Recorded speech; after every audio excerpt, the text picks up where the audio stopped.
Abdul is live on MSNBC being asked about anti-Semitism. Things like glasses or healthcare or schools for our own kids. And I worry that a lot of times people want to use the word anti-Semitism to spread, to defend a foreign government. I'll blast off right now. I think it's just really important for us to differentiate between those two, because I don't want to be held accountable to what another government does simply because I share ethnicity with the people who live there. And I know the same for my Jewish sisters and brothers. You've got support of Bernie Sanders and a lot of other progressives in the caucus. They're more my favorite Jewish uncle. There are more moderates in the Democratic Party who are worried that if primary voters elect you in Michigan, they're going to lose that seat.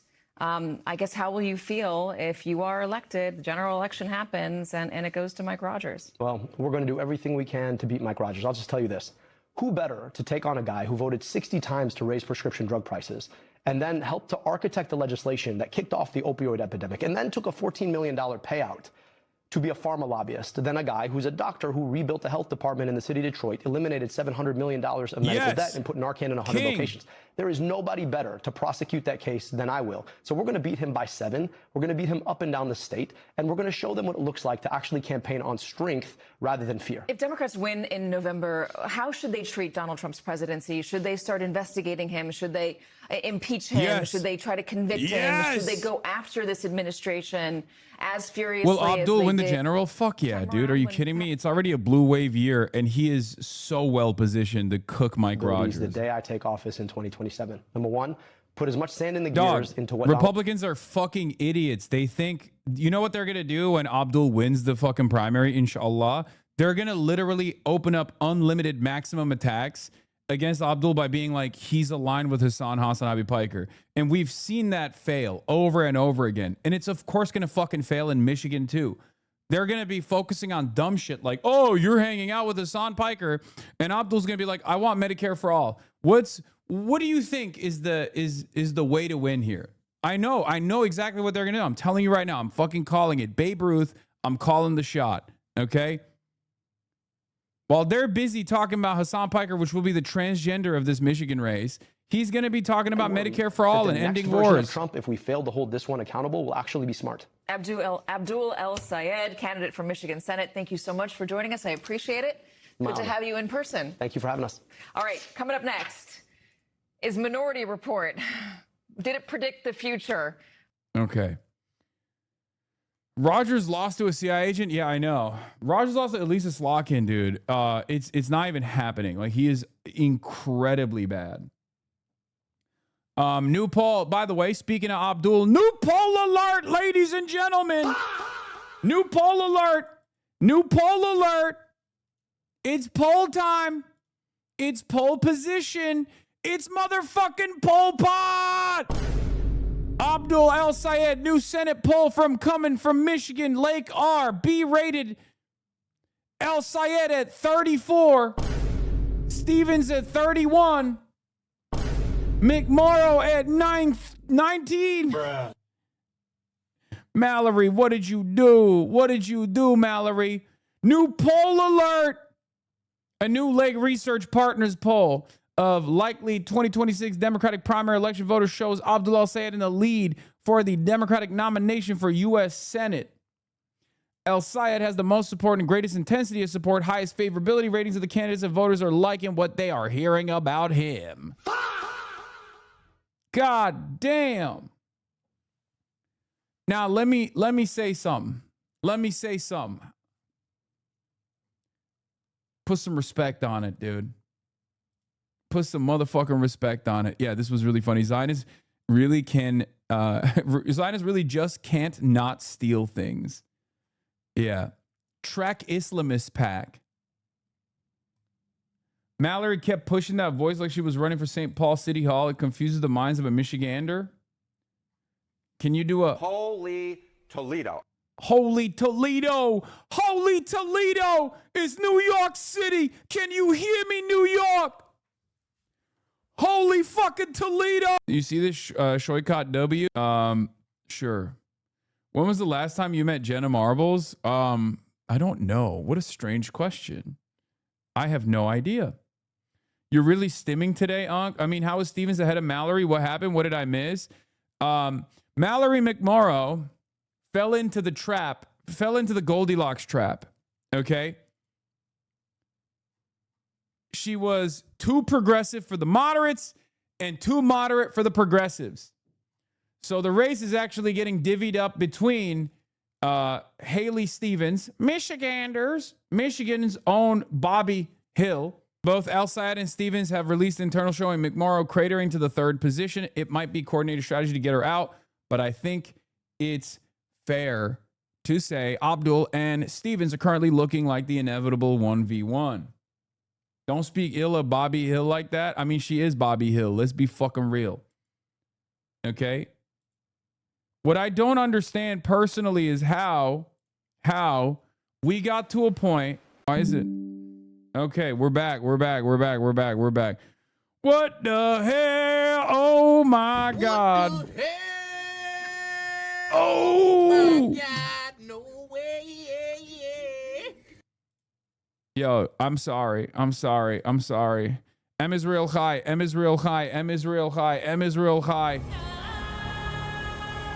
May Allah awaken the people and help them to see the evil doings of Israel and the United States. Okay. I'm giving conflicting messages here, but sorry, we got hit with the Mossad gun for a brief moment. Ladies and gentlemen, boys, girls, and MBs, but we're back. Okay, so where was I? Apologize to Bobby Hill. I mean, I will never apologize to Bobby Hill. Who has the Haley Stevens video of her saying, I cry myself to sleep thinking about the nation state of Israel, like she's a fucking Korean cult pastor from the Moonies? So someone's got that. What? Muted loser. Are you going to speak about Novak? What? Yo, chat, how we feeling about Novak? Any opinions? I don't know what you're talking about. And in the United I mean, come on, dude. Michiganders looked at this shit and we're like, I feel represented. and in the United States Congress, I will continue to fight for the people of Israel. I will continue to fight for Israel's existence. Israel comes to me in my dreams. I see Israel's future, and I know that Israel will continue to exist for the Jewish people. Bro, that is genuinely the most insane thing I've ever heard an American politician say, I think. And I've listened to not Michael Rappaport, but Mike Huckabee.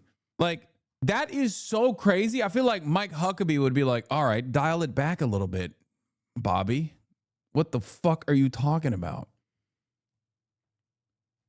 It's just such a crazy thing to say in general, okay? What are the odds Mallory drops out and endorses Stevens' dream scenario for Abdul? Not exactly. What is this? MS Now, New York City luxury real estate. We were just talking about how rich guys are so worried about New York City mayor. Seems Donnie Deutsch. Donnie Deutsch is saying he likes Zoran Mamdani. Oh, God. I'm sorry. If Donnie Douche, who is literally constantly fucking up my ass, talking about how I'm a dangerous, radical terrorist anti-Semite, is talking positively about you in any way, shape, or form, you really got to fucking lay it on a little bit thicker with your anti-Zionism. This is the most, I'm going to be honest with you, dude. This is the most I felt like this is Zogran Mossad Dani territory. That's crazy. This is Zioran territory, straight up. If Donnie douchebag over here is fucking singing your praises in any way, shape, or form, that means you have been insufficiently anti-Zionist, okay? Yeah, Zioran, ma'am dandy. That's crazy. You're slipping, which I already have a lot of issues with. Yep, he not calling you now. Man, I don't give a fuck. He's not my, listen, man, he's not my friend. He's my politician, okay? Well, not even my politician. He's the mayor, okay? Sure, it's great to have, it's great to have representational politics. I feel very represented. But the reality of the matter is he's the mayor. That's what matters, first and foremost.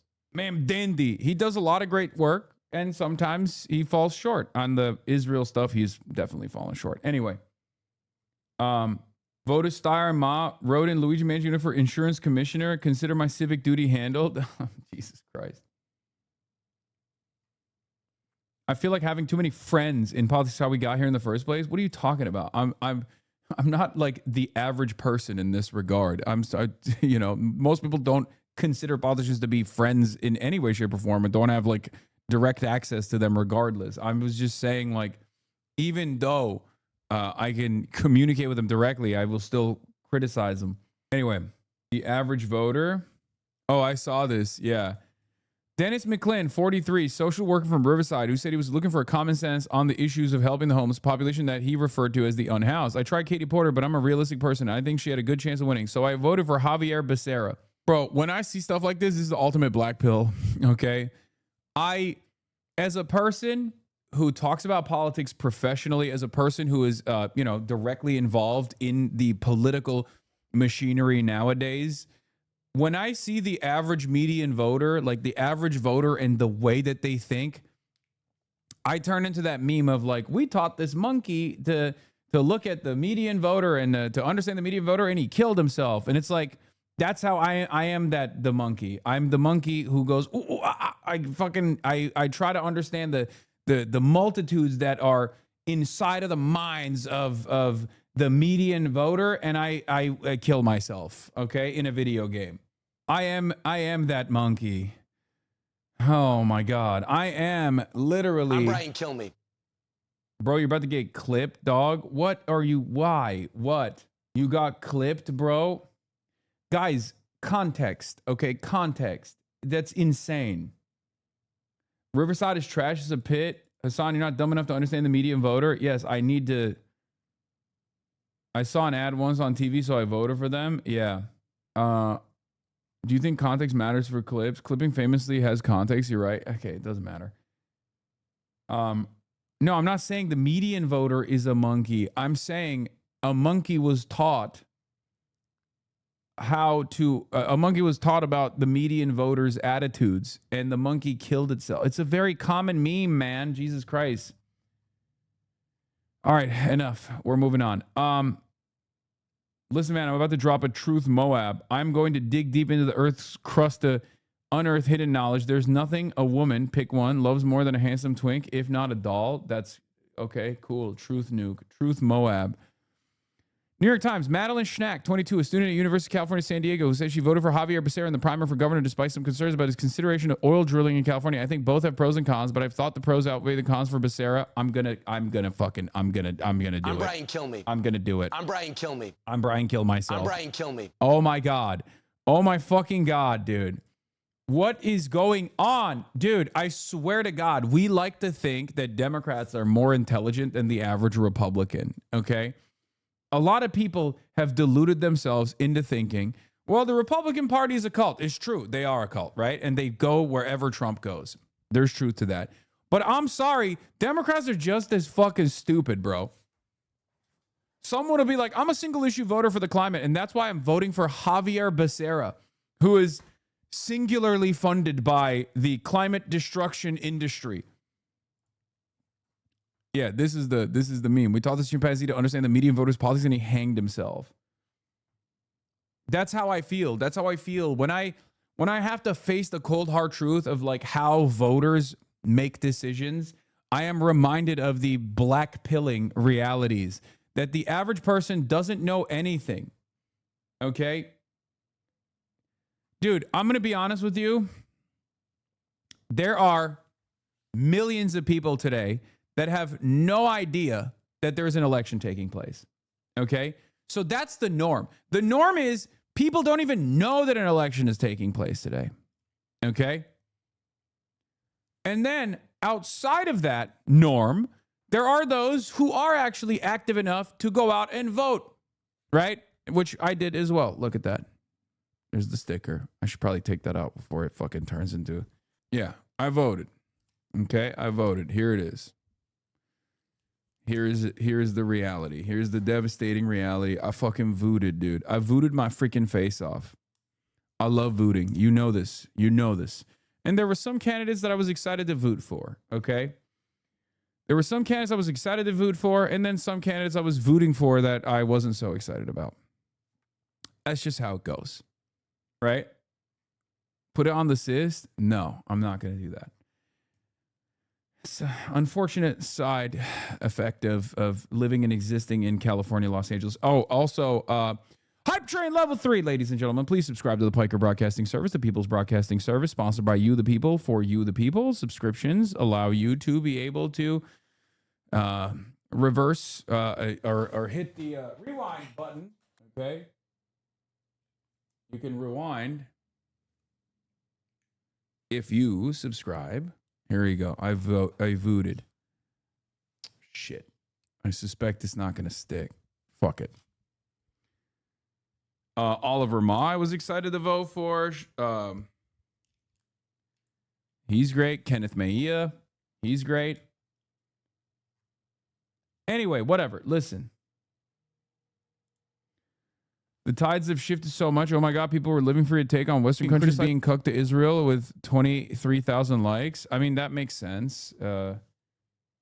This is not a new tide shift. This is, I mean, on Twitter, that kind of take goes viral all the time. I convinced 5 people I know who were going to vote Becerra to vote Tom Steyer, so I'm fucking pumped, huh? Okay, so here's the thing. As I was saying, primary day in California is sad because there are some people I'm stoked to vote for, and then lots of reminders that the California Democratic Party machine is still a total behemoth in this state and will take a long time to tackle. Who are you stoked to vote for? The Zionist private prison profiteer or the Zionist pro-LAPD YIMBY woman? I'm stoked to vote for Spencer Pratt, who is the only honorable vote because he's the reactionary. And obviously, a lot of these guys are, that's the ultimate goal here, right? You know, like what is this conversation? Like, I didn't even say who I fucking voted for. And this guy immediately is like, obviously you voted for whoever is going to maximize genocide. Well, thank you, boss man. Don't even joke about that. I know. I'm not very excited to hear what the fuck the election results are going to look like. But yeah, voting is fascist, especially if you vote for the Democrats, then you're a fascist. If you vote for the Republicans, you're, a regular run-of-the-mill working class guy, though. Okay. In any case, folks, lots to talk about, lots to get into. First, let's start with what the Pod John's assessment was about voting, and it was crazy. Okay. There's some crazy takes in here from John Favreau, friend of the show, Pod John. John Favreau. Let's turn to California. The big race, of course, is the jungle primary for governor. Same question for each of you. Who'd you end up supporting and why? I am going to vote for Tom Steyer. If the polls are to be believed, and they've been pretty consistent, Becerra is going to move on. One other will. There's a chance Tom Steyer can be that second person. I would much rather have 2 Democrats battling it out for the future of the Democratic Party in this state than I would have Becerra versus a Republican who has not passed the threshold question of opposing Donald Trump's election lines. Like, that to me is a threshold question. You could be frustrated with Democrats in this state. You can believe that Democrats have fucked up in California, but if you can't say Donald Trump lost that election, if you can't stand up to him, then that is so fucking dangerous, and he's a nut for that. I also really liked my conversation with Tom Steyer. I think he had good answers for some of the questions about where Democrats have gone wrong in California and some of the criticisms. I also really like Katie Porter, but she just hasn't risen to the top of the poll. It sucks because I really like her, but I'm trying to be pragmatic with my vote. If I could wave a magic wand and make someone governor, it would be Katie Porter, but she is down in the polls. I have the same rationale. I want to vote strategically because I think Steyer and Becerra going to a runoff would be great. It would kind of be annoying if we had to deal with, running in Steve Hilton, who's a random British short king who's like deep in the tech community. I don't think his height's a problem. I do love that triggered you of all the criticism. If I were doing ranked choice, I would be Katie number 1. I thought about Becerra. But I don't feel confident giving the top job to someone he's had 35 years in elected office to prove himself, but has received mainly bad reviews from his colleagues. He's very late to introduce any kind of. Brother, what is this convo, dude? What is this motherfucking convo? Zwing Thomas with the 200 gifty Hype Train level 7. You already know Hype Train level 10. Subscribe to the Piker Broadcasting Service. If you love the soundboard, I'm Brian Kilmeade. let the people know by gifting subs or subscribing for free with Twitch Prime or for $6 a month with a regular Twitch subscription. If we get to level 10, you already know you're going to get the regular Charlie Kirk. And if you get to level 15, it's the reggaeton Charlie Kirk. All right. Gift those subs. Who voted Steyer? It's not that bad, even if they got there. Weird. I know. It's very strange. I have 0.75 in my bank account, dude. I watch because there's no ads. Don't worry. Well, I will keep the broadcast ad free. Your voluntary contributions keep the Piker Broadcasting Service, the People's Broadcasting Service, ad free. Your voluntary contributions also allow me to maintain my editorial independence. The Piker Broadcasting Service is sponsored by you, the people, for you, the people. The Piker Broadcasting Service is unbought, unbossed, and unbowed. Housing policy whatsoever until after ballots drop. Even then, it was like more NIMBY than Steyer or Porter or anything else. And now, like, I hope I'm wrong. And if he wins, then like, great, maybe he'll be a great governor. But just it prevented me from voting Becerra. Steyer, like, I'm more confident in Steyer. For me, it was like the combination of he's never had any. Your ban situation should be all over the news. Why is it not? Are you kidding me? It was literally covered by every news outlet on the planet. The UK banning me was, I think, covered by virtually every single news outlet. Literally. Hassan Piker, UK blocks visit 1 day ago. Not only was it on every news outlet, not the American ones as much, like CNN didn't fucking cover it or whatever, but terrorists, Allah, Islam. Okay, man. Are you okay? You having a good time, dude? Take your meds. Take your medication. Take your medication. Yeah, there is. It's been all over the news, and I think it totally backfired. I will be honest. I think it totally backfired on the British government. Like, I don't think they were expecting. Oh my God, I don't think they were expecting this level of controversy from the coverage. Like, people are just straight up writing articles like Britain is wrong to ban speakers like Hassan Piker. In the race to see Pelosi, all eyes are on the fight for second. Free press, Britain. Free press, Britain. Don't ban Hassan Piker and Cenk Uygur. The Wrap, Los Angeles Times, NBC, Jewish Telegraphic Agency. Like, virtually every outlet has written about it. And most people are very critical of it because they should be. It's actually very stupid. This was a very stupid thing that they did. Olivia Reingold was going up to bat for her favorite socialist. Hell yeah. Hype train level 8, almost level 9, by the way. At level 10, if you like the soundboard at level 10, you know what I'll do. Oh, yeah. Nate Baer wrote an article on it. It's pretty good. I think a fuller explanation is that vote-losing Slavish Zionism is simply a core tenet of the anti-politics of centrism. Yeah, I agree.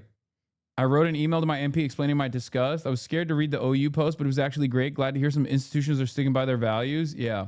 Did you see Trump made this fraudster? Yeah, we're going to talk about that. We're going to talk about the new intelligence director. Don't worry. By the way, Cenk is literally lapping me in the media appearances. These are all the media appearances that I was supposed to do that I just simply didn't have time to do. They asked me to do it as well, and Cenk is doing him instead. Unk is lapping me right now on the media side because I have too much other shit going on, and I can't fucking do the weird times that the British media want me to go on their broadcast. It's like always at like 6 a.m. or 5 a.m. It's crazy. I'm getting nephew zoned right now by Unk. China surprised the world with a major decision. China has removed the name Israel from all of its official maps. Based. Where he was killed. You should be allowed to say. I don't believe that, but based regardless. Based nonetheless. I woke up at 6 a.m. What's your excuse? I woke up at 5 a.m. My excuse is I have to do other shit.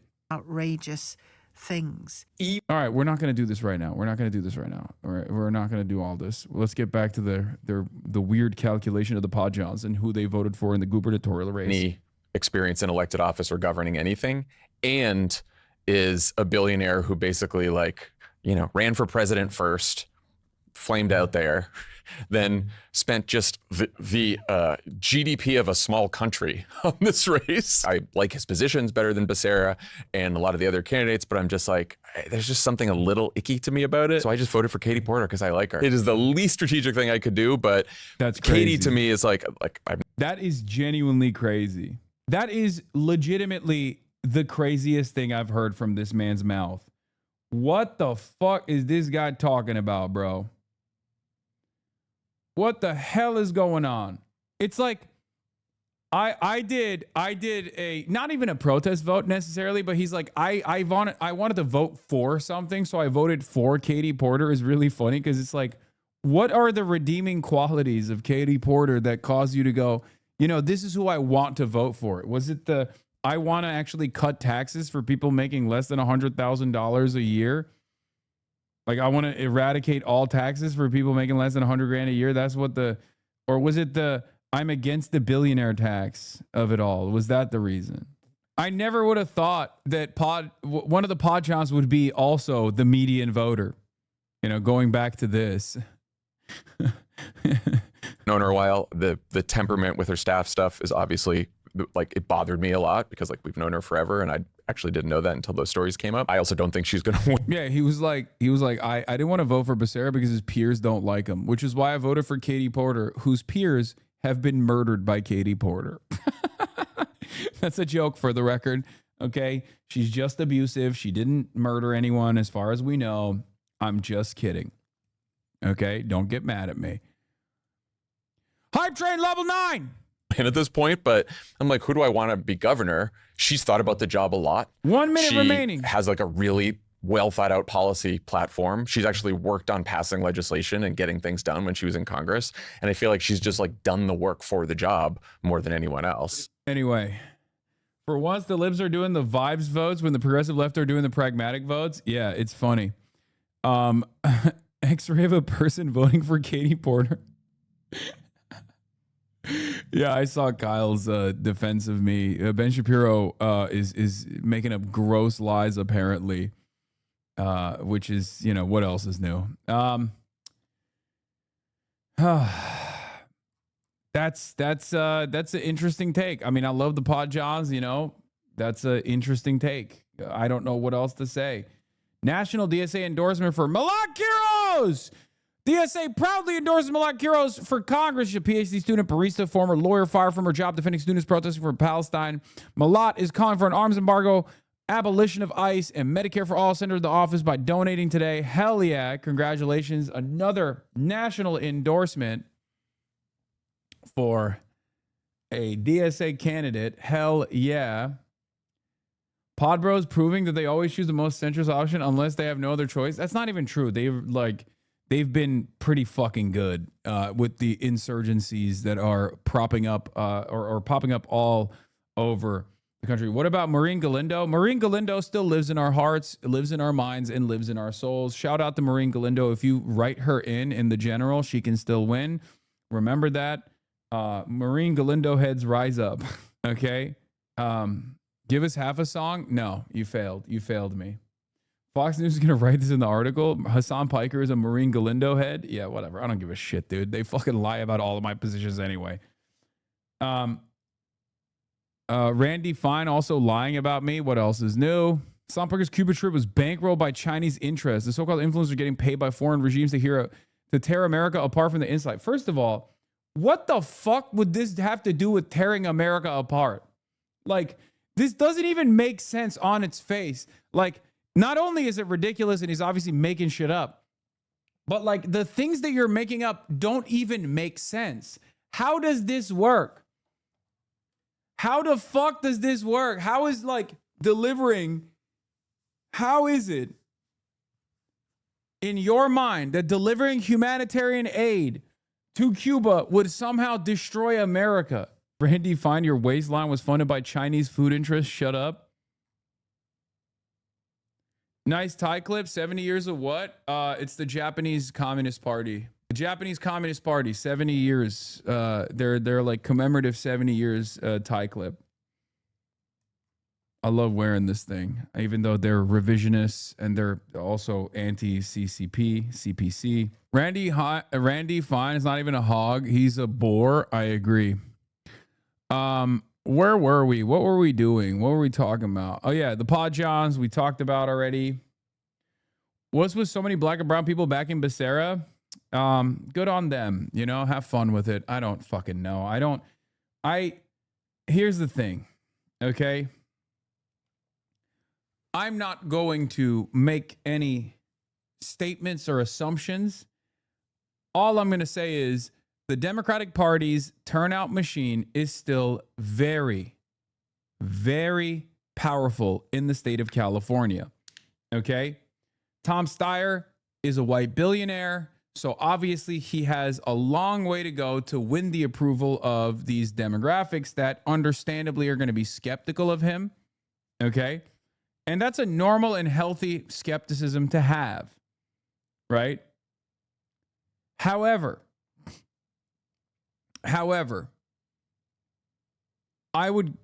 I'd go so far as to say that most of the Becerra heads the Becerra momentum is coming from the Democratic Party's turnout machine, because they consolidated support behind Becerra literally overnight after Eric Swalwell was outed as a sexual harasser, sexual assaulter, you know?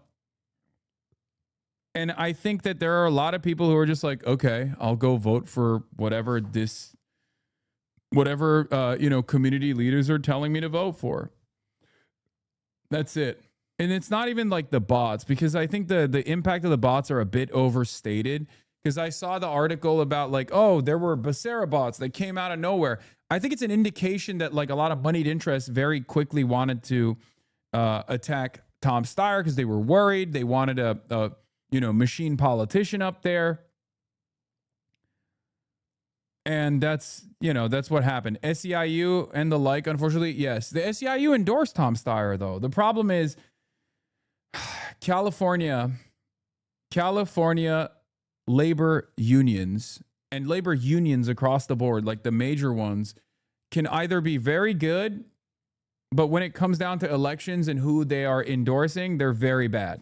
Okay? It just sucks. It just fucking sucks. Yes, I saw this and I wanted to immediately. I'm Brian Kilmeade. Yeah.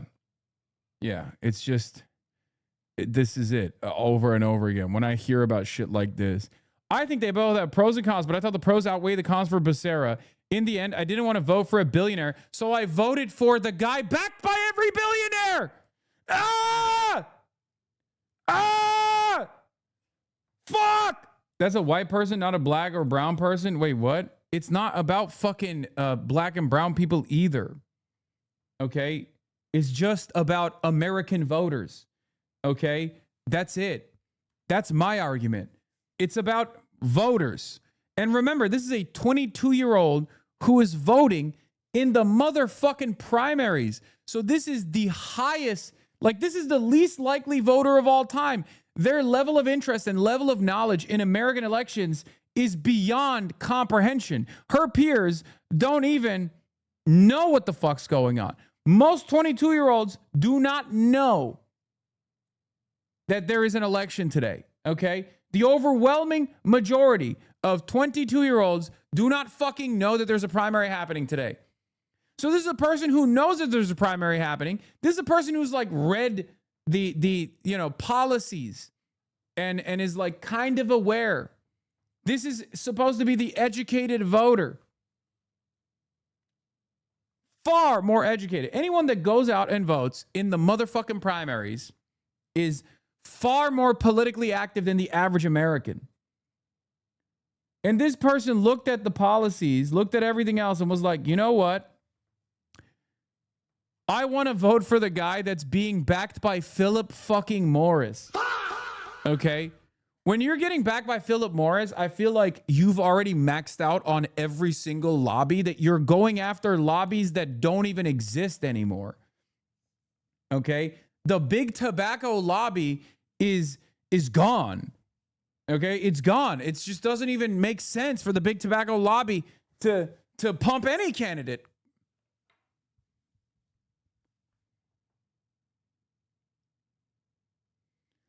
I wrote an article about this today from a DSA perspective. Yes, I've seen your posts, okay?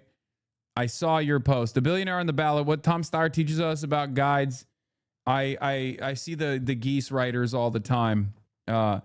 Wait, is this the one where you talk about being bold? Might as well be funded by Umbrella Corp. Yes. Geese Magazine. Always interesting and thoughtful articles on Geese Magazine. I like it. It's very good. Hold on. You don't fuck with flavored lung darts? I mean, me smoking or not smoking, which I don't anymore, has nothing to do with like the motherfucking tobacco lobbies, dude. Trisha Paytas did you dirty with the photo choices? Lamau 3120? What the fuck? What happened? We didn't get invited or nominated. Crazy. How did we get missed this? Everyone. Double homicide. Yeah. I was nominated. Ha!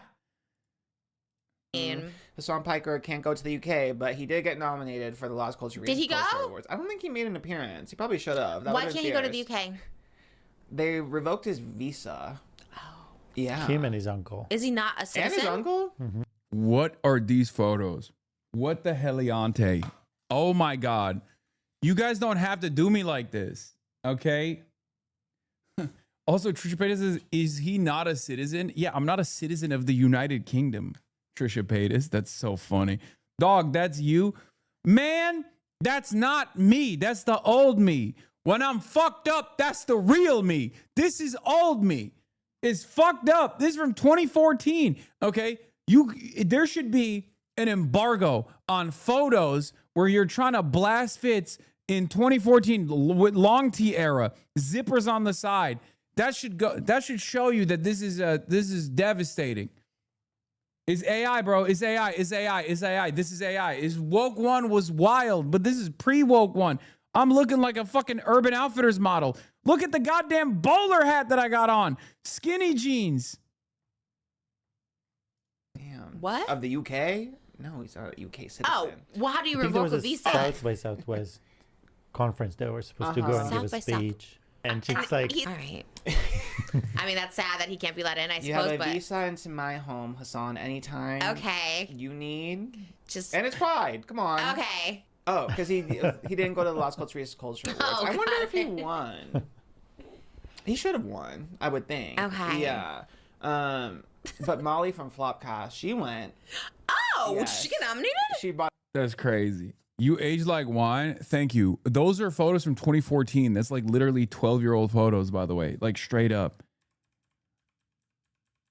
These photos, well, not this one. This was from Japan, as you guys remember. I don't know why this photo makes my legs and ass look. This photo makes my head look so tiny in comparison to the rest of my body. I fucking hate it. Okay? Why you look so thick? Nah, Unc, this was a fit back then. Low Kirk. Damn, dude, you were tall for a 12-year-old. Ain't no way you had that much beard as a 20-year-old. That must be 2017. No, I had that much beard, bro. Were you crazy? Yeah, this is 2014, 2015 era. Same era. You can judge by the hats. You can tell from the hats that I'm wearing. I still wear this jacket, by the way. Not the one I'm wearing currently, but the other navy jacket that I wear. It's the same one. Look at that, though. Dangly ass necklaces. Crazy hat. Hassan, my friend just told me you have yaoi proportions. Bro, if the pants were any tighter, you could check the pulse from the photo. Damn. What? Yeah, but I'm denying print. I'm denying print access. You see that? That's how you did it back then. Bro, this is like, we're dusting off the tomes, dude. This is old school shit. This is 2014, 2015, 2016. This is like Mumford and Sons. You know what I mean? Looking like a fucking youth pastor. Got the fedora on. Looking like absolute shit. Okay? This is the spiritual equivalent of the millennial gray architecture. This is the spiritual fashion equivalent of millennial burger slop. Okay?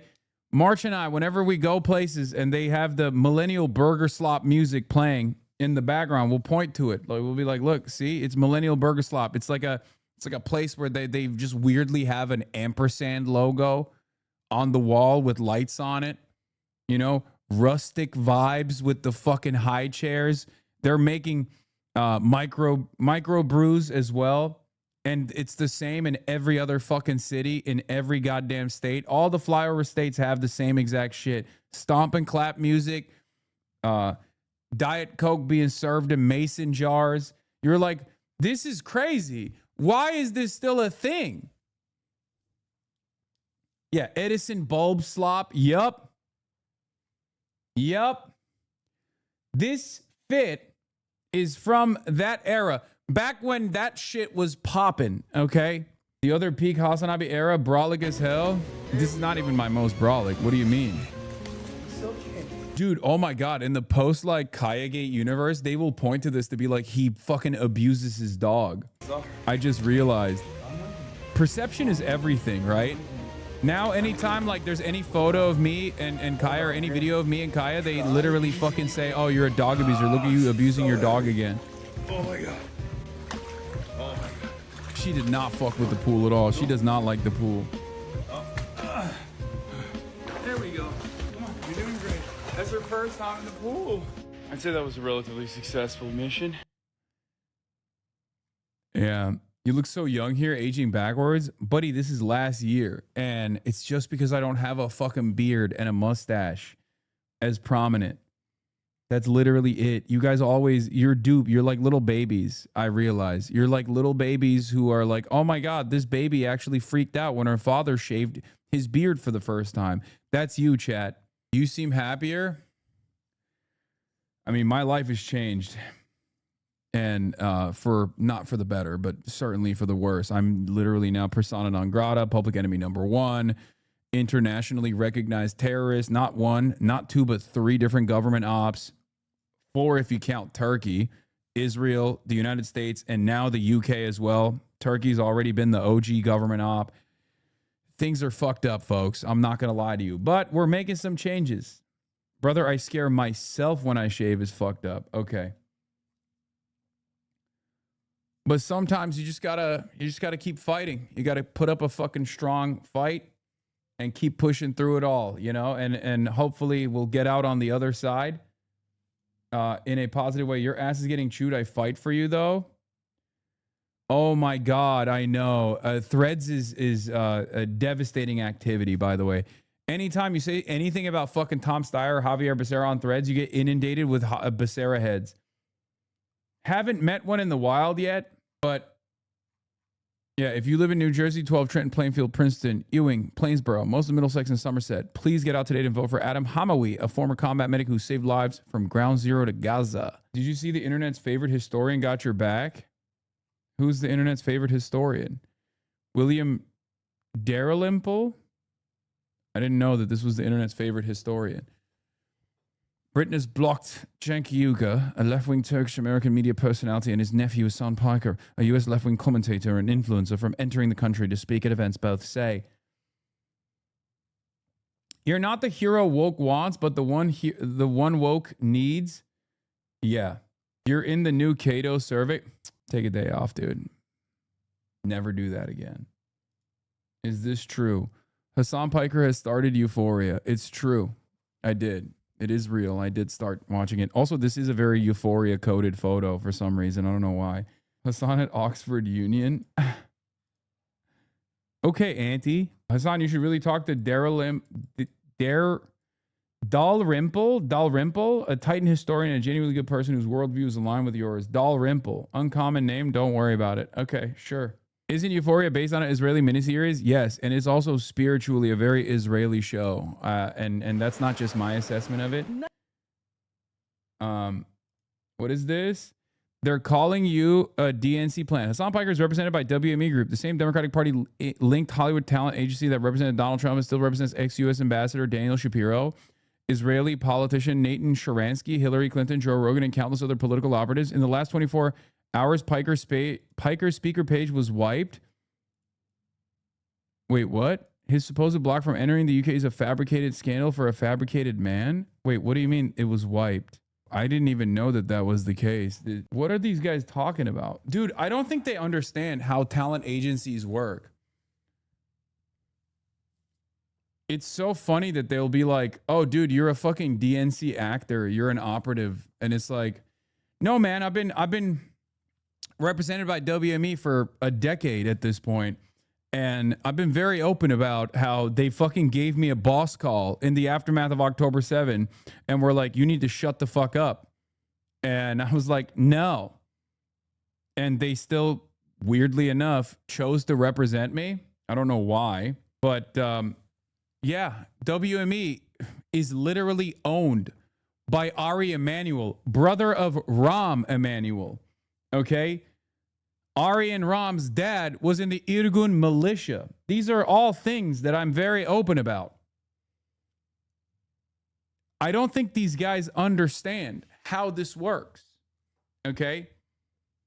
There is not really a talent agency in Hollywood that isn't like objectively and openly slanted in the pro-Israel direction. Did they just get back to you with an okay? Yeah, they just said that you're getting a little too heated for us. Damn, they did nuke your page? Did the WME nuke my page? I don't know what Harry Walker is. I don't even know what this is. Is this like WME's like world's leading speakers bureau Harry Walker talent agency? Like, is that bro's about to be fired? I mean, it doesn't even matter. What the fuck? What? I guess it's the Harry Walker agency, I assume, is like the subsidiary of WME's like speaking gigs or something. I don't know. Dude, I don't even know. Dan Cohen doesn't know what the hell he's talking about. He's an anti-Zionist, but not a knowledgeable person. Yeah, it's funny because like, okay, so what I assume here is that this is probably under the banner of WME, William Morris Endeavor, which is who I'm represented by, right, as my talent agency, and my management is Night Media. My manager at Night Media used to be my agent at WME. I've talked about this story a lot. He's stood by me over, a lot of controversial moments. So, I trust him. Also, it's not easy to find a manager nor an agent that will say no to millions of dollars of sponsorship opportunities, because that's direct cash that would go into their pocket as well. So I suspect that this is the speaking agency. Yeah, Harry Walker agency is under the banner of WME. Okay, that makes sense. So maybe WME is firing me. I don't fucking know. I mean, not that it matters to me at all. I haven't really gotten them a lot of paid speaking engagements anyway. But ultimately, I don't really care. They probably get more prestige and utility out of having me as a part of their talent that they represent, to show that they have a broad array of speakers that they represent. Than vice versa. But it is very funny that these guys just simply don't understand how any of this stuff works, and they just assume that like these talent agencies have some kind of say in what I say and do, and what I can and can't do. No, they just fucking book gigs. They take inbound requests that are coming from all of these different, speaking engagements all around the world, or even WME is full service too. So like they have full spectrum coverage, podcasting, shit like that. And they just take commission. They take 10% commission off of like whatever paid speaking engagement that you do. The problem with someone like myself is I don't do a lot of paid anything. Curious, why do you need an agent? If you don't normally do paid engagements or paid sponsorships, how does your bro make any money off of you? I mean, I do it every now and then, kind of like a leech. No, when you're at a certain level of fame, it's good to have a talent agency, because there's a shit ton of inbound requests coming, and they manage all of that stuff. They already have like pre-existing relationships, things of that nature. They also have a legal team to go over the contracts too. So like there's a lot of stuff There's a lot of stuff that is happening behind the scenes that a lot of services they offer. You don't want to get fucking scammed, right? I'm in this industry. If you don't have an exclusive contract with a speaking agency, they will put your name up to attract Google hits. And when people inquire about you, they'll try to sell a speaker they do represent. No. I am represented by WME, full spectrum representation by WME, which means that I'm under the banner of the Harry Walker Agency, which is probably their subsidiary for speakers, right? Like, this is an agency that does speaking engagements, right? Yeah, plus they're licensed and bonded, required in California and New York. Exactly. When chatters ask why you're missing all the international headline news coverage interviews about the UK ban to do other shit, this is some of the other shit off your plate. Yes. Harry Walker is not a part of WME. What are you talking about? This is literally WMEagency.com/expertise/speaking. So yes, you're wrong. Harry Walker Agency, I suspect, is under the, see, they represent Ronan Farrow, and a bunch of other like, you know, journalists, reporters, media folks in general. But yeah, this is all above board and perfectly normal. It is very funny though, whenever guys like this get into it and they're like, this is actually very suspicious. They wiped them off their webpage. I've never hidden that I've been rep by WME. I don't really give a shit. Why would that be a fucking problem? If anything, it's more so a problem for them that they're even representing me, and maybe they no longer want to. I don't even know. Maybe this is how we find out. I swear your chat is some of the worst internet detectives. Why do we care about this? No, because like the extremely online folks that might be really smart in their analysis when it comes to like Zionism or Israel don't know anything about like how talent agencies work. So then they think there's like some hidden truth there. This happens all the time with like Night Media too. They'll be like, oh, he's rep by Night Media. It's Night Media also reps this and that. And it's just like a different version of a schizo post, pretty much. It's all to the Wayback Machine is from April 13th. You can't even prove it's in response to the UK ban. Yeah. But yeah, all of this stuff is totally above board, and I'm very transparent about it. I don't know why people try to make it seem like it's some sort of like evil thing at play. It's basically saying like, well, I'm on Twitch, which is owned by Amazon, and therefore I'm actually secretly stamping out the revolutionary potential of the masses and then feeding them back like pro Amazon sentiment or something, you know? Yeah, maybe they got too much heat, so they deleted me off their page.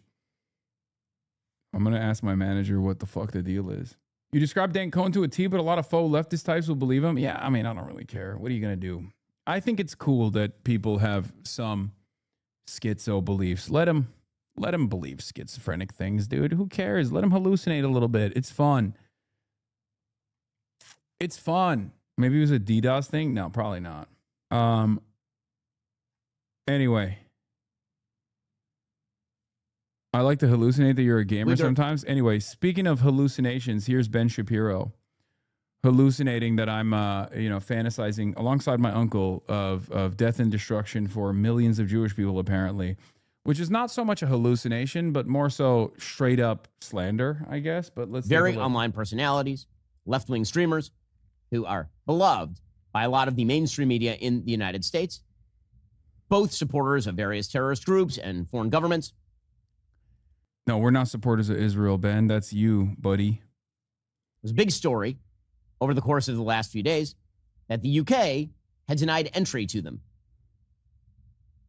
Again, according to the New York Times, the British Home Office said in an emailed statement, the authorizations for the two American commentators had been canceled because their presence in Britain, quote, may not be conducive to the public good.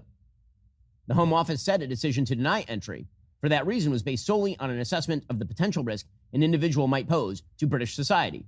The statement said nothing, for example, about their criticism of Israel. There is no evidence to this point that that's what this is about. The UK Times, the Sunday Times, Times of London, rather, reported that it did have to do with their anti-Semitic views. Quote, the decision to block Uyghur from traveling to the UK is understood to have been based on several grounds, including fears that his presence would risk exacerbating anti-Semitism due to his rhetoric since the October 7th attacks in 2023. This has included repeating classic anti-Semitic tropes, such as the claim that Israel controls America. Dog, here's what's funny about this take, okay? Here's what's funny about this take. I have a much more nuanced perspective on this issue than the average person does, but the average person does believe that. So when you actually turn around and say, wow, I can't believe he's saying Israel controls America, most people look at that and go, yeah, Ben, that is the case. I like this guy now. Fuck you. If they were to unironically come in here and listen to what I have to say, they'd probably get mad at me. They'd be like, well, what do you mean Israel doesn't control America, that Israel is still, the junior partner in America's endeavors in the Middle East? Like, and I've seen this with like a lot of people who are trying to claim that I wasn't an avowed anti-Zionist from the past. And by a lot of people, I mean the Groypers. They keep fucking posting like that old debate where Sex Pestany and I were debating against Nick Fuentes, and Asmongold was there too for some reason. And they're like, oh, dude, look, Hassan is actually shaking when Nick Fuentes says Israel controls the American military. It's like, yeah, back then in fucking 2018, that assessment was not true, because I still to this day openly state that the Iraq war was not a consequence of like Israel's demands, and absolutely was a long-standing demand being made by American neocons, some of which are loyal to Israel, certainly. But ultimately, that was for material gain for a lot of American capitalists. Okay? That's what it was for. The idea that the Iraq war was entirely done at the behest of Israel is wrong.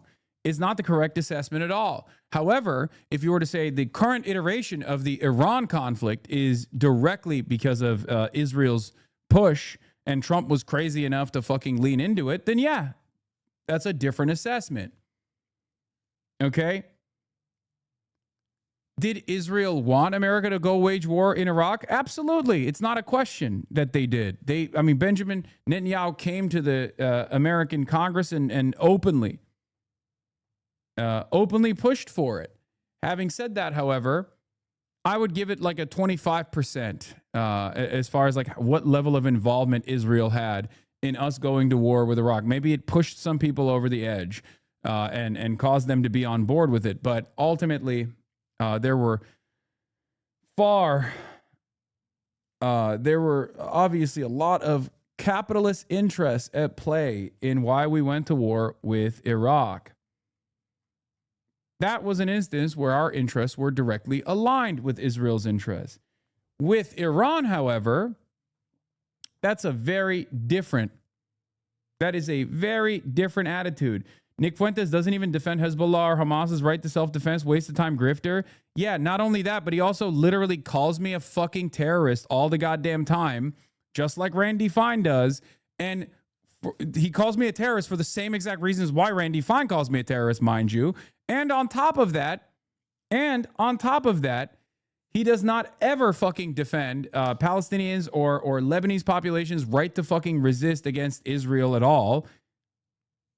That's number one. And number two, he celebrates all of these other Zionist groups. He celebrates all these other Zionist groups engaging in the act of censorship and mass repression at the behest of the state of Israel all the time. Anytime I get a fucking travel ban, he's right there celebrating. He's like, oh, hell yeah, I'm glad that this happened. Okay, well, you're basically fucking Randy Fine at that point, dumbass. That's it. You're inconsistent, you're unprincipled, and you're also a fucking neo-Nazi, so who gives a shit? Anyway, getting back to Ben Shapiro, a person whose worldview is almost identical to Nick Fuentes with one exception. Ben Shapiro is Jewish and also very pro-Israel. Nick Fuentes is an anti-Semite and very anti-Israel, right? Except for all of the other reasons, all the other policy issues, they are almost directly in line with, okay, with one exception. A significant one, but one exception nonetheless. Just remember that. And these guys, Groypers, fucking lose their minds when I bring this up. You guys want the same fucking immigration policies. Ben Shapiro and Nick Fuentes want the exact same immigration policies in the United States of America. Ben Shapiro and Nick Fuentes want the exact same anti-queer policies implemented in the United States of America. The only major difference between Ben Shapiro and Nick Fuentes is that Nick Fuentes is an anti-Semite and Ben Shapiro is Jewish. Ben Shapiro is pro-Israel. Nick Fuentes is anti-Israel. That's it. Pretty much aligned on every other issue except for that one.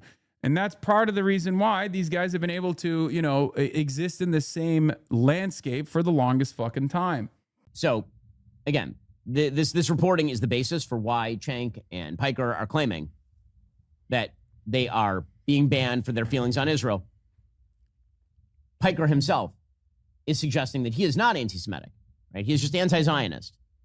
Now, as I've mentioned before, this is a distinction without any practical difference. Ha! If you are calling for the destruction of the Jewish state, which exists in the here and now, you're not having a prospective conversation in 1920 about whether there ought to be a Jewish state in the Middle East or not. It exists. It's been existing for 80 years. And you're not calling for the destruction of Pakistan, a Muslim-only state. You're not calling for the destruction of any of the dozens of other states around the world. Buddy, if someone were to say, hey, I think it's really fucked up that Pakistan is basically melting 2 million Afghan refugees and like forcibly pushing them out of their state boundaries, no one turns around and says this is Islamophobia. There's no major Pakistani lobby that will actively petition to get you fucking canceled, fired from your job, okay? The only place where this conversation ever takes place is with Israel, okay? When someone says, hey, Israel's an apartheid state, we should abolish it, you say, oh my God, you want every Jew to be murdered. It's fucking ridiculous. It's fucking ridiculous. That's it. We're only calling for the destruction of the Jewish state, which would entail the murder of millions of... Yeah, no, it wouldn't, okay? The abolition of the apartheid is not only moral and just, but also would not lead to millions of Jews being murdered. You're a fucking racist-ass psychopath for saying that giving Palestinians equal rights and representation implies Jews will die, okay? It's a horrifyingly racist belief. It's one that is not dissimilar ideologically to Nick Fuentes' worldview, who also believes that giving equal rights and representation to black and white people is akin to white genocide. Many comparisons can be made between Nick Fuentes and Ben Shapiro's worldview, by the way. It's just that the in-group, out-group dynamic is different. That's it.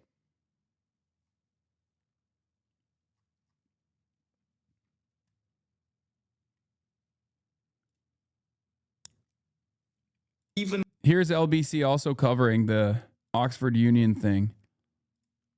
He said at the Oxford Union just months before he was killed, you should be allowed to say outrageous things. Even with the First Amendment, that ability to say pretty much anything in the United States, even then the United States stops people who it considers to be extremists from entering its country. And the reason is a really important one. Is that a good thing? If you are a British citizen... Is that a good thing? Wait, are you advocating for America's new censorious border control? We finally did. We finally found a fucking... Did we find a British guy who actually thinks it's great? And you want to say outrageous things, you can push the envelope pretty far before the law will get involved. But that's your freedom and your right as a British citizen. If you're coming into our country from abroad with that kind of intention, you have no right to be here. And there's no reason for Britain to allow those people in. And I've never, dude, British people, I thought, maybe I'm wrong about this, but I thought British people actually hated the fact that if they want to travel to the United States for the World Cup, they have to go through this like insane panopticon where the surveillance apparatus of the state will go through all of their fucking posts to see what the American state finds to be appropriate and inappropriate in their social media posting. It's understandable that this is, met with a lot of disdain. This guy is unironically defending that for some weird moral consistency to defend the British government doing the same thing. It's ridiculous when we do it to the Brits.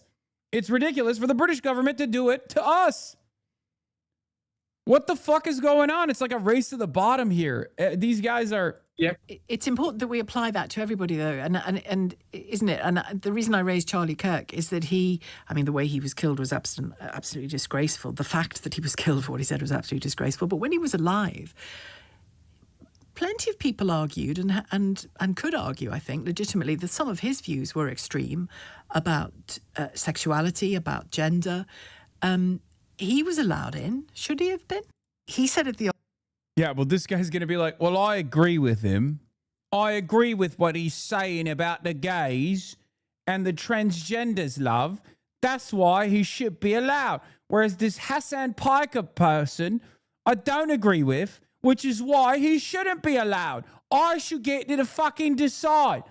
I should be the person who decides who's let into the country and who's not let into the country. He's a Muslim and terrorist, and we've got plenty of them here coming in by fucking boats. Also, I'm a Labour voter. I'm a Labour lover. I love the Labour Party. Stop the boats. That's why I'm voting for fucking Labour, to stop the fucking boats. Come on, England. Anyway, the overwhelming majority of the British public agree with Cenk. Israel's a disgusting genocidal apartheid state. You've described Israel as You've described Israel as barbaric and savage.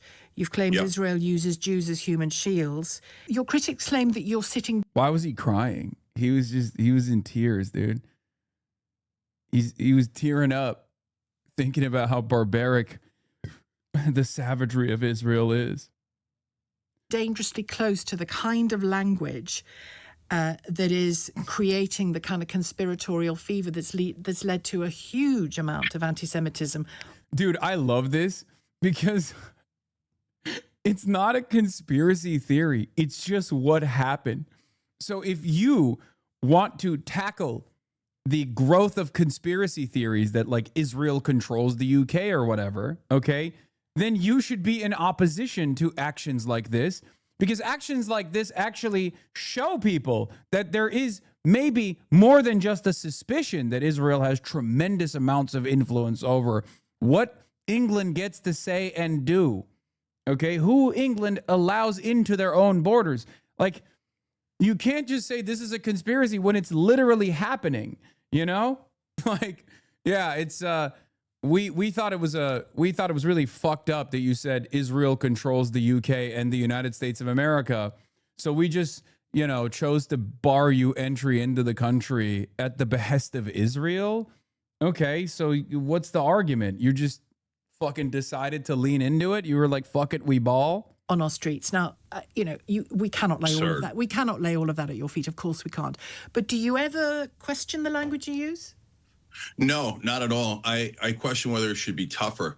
I mean, we're all going to ask ourselves later, what did we do to stop a genocide? And so what people who are Zionists and fervent supporters of Israel do is they hide behind anti-Semitism, and they use anti-Semitism as a weaponized charge to defend the disgusting, immoral actions of a foreign government. For what it's worth, and I speak to the British public every day for 3 hours, 5 days a week, nobody in this country thinks you can't criticize Israel. I want to ask I just got banned for it. Well, it's true. It literally is true. Like, yes, Cenk and I got banned from the UK for criticizing Israel, not criticizing England, mind you, not criticizing America, but criticizing Israel. It's just, what the fuck do you do at that point? And now the cat's out of the bag, right? Toothpaste out of the tube. Now everyone is trying to be like, oh, well, maybe it wasn't for Israel. Maybe it was for all these other reasons. Bullshit. Okay? I'm sorry. You can't literally write articles leading up to our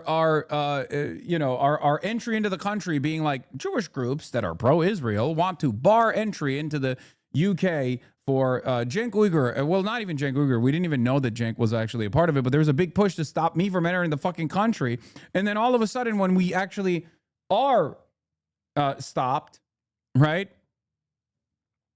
Did pro-Israel groups push for Hassan Piker's UK ban? Verdict, misleading framing. UK blocks visit by U.S. commentator Cenk Uygur and Hassan Piker, who claim it's over Israel.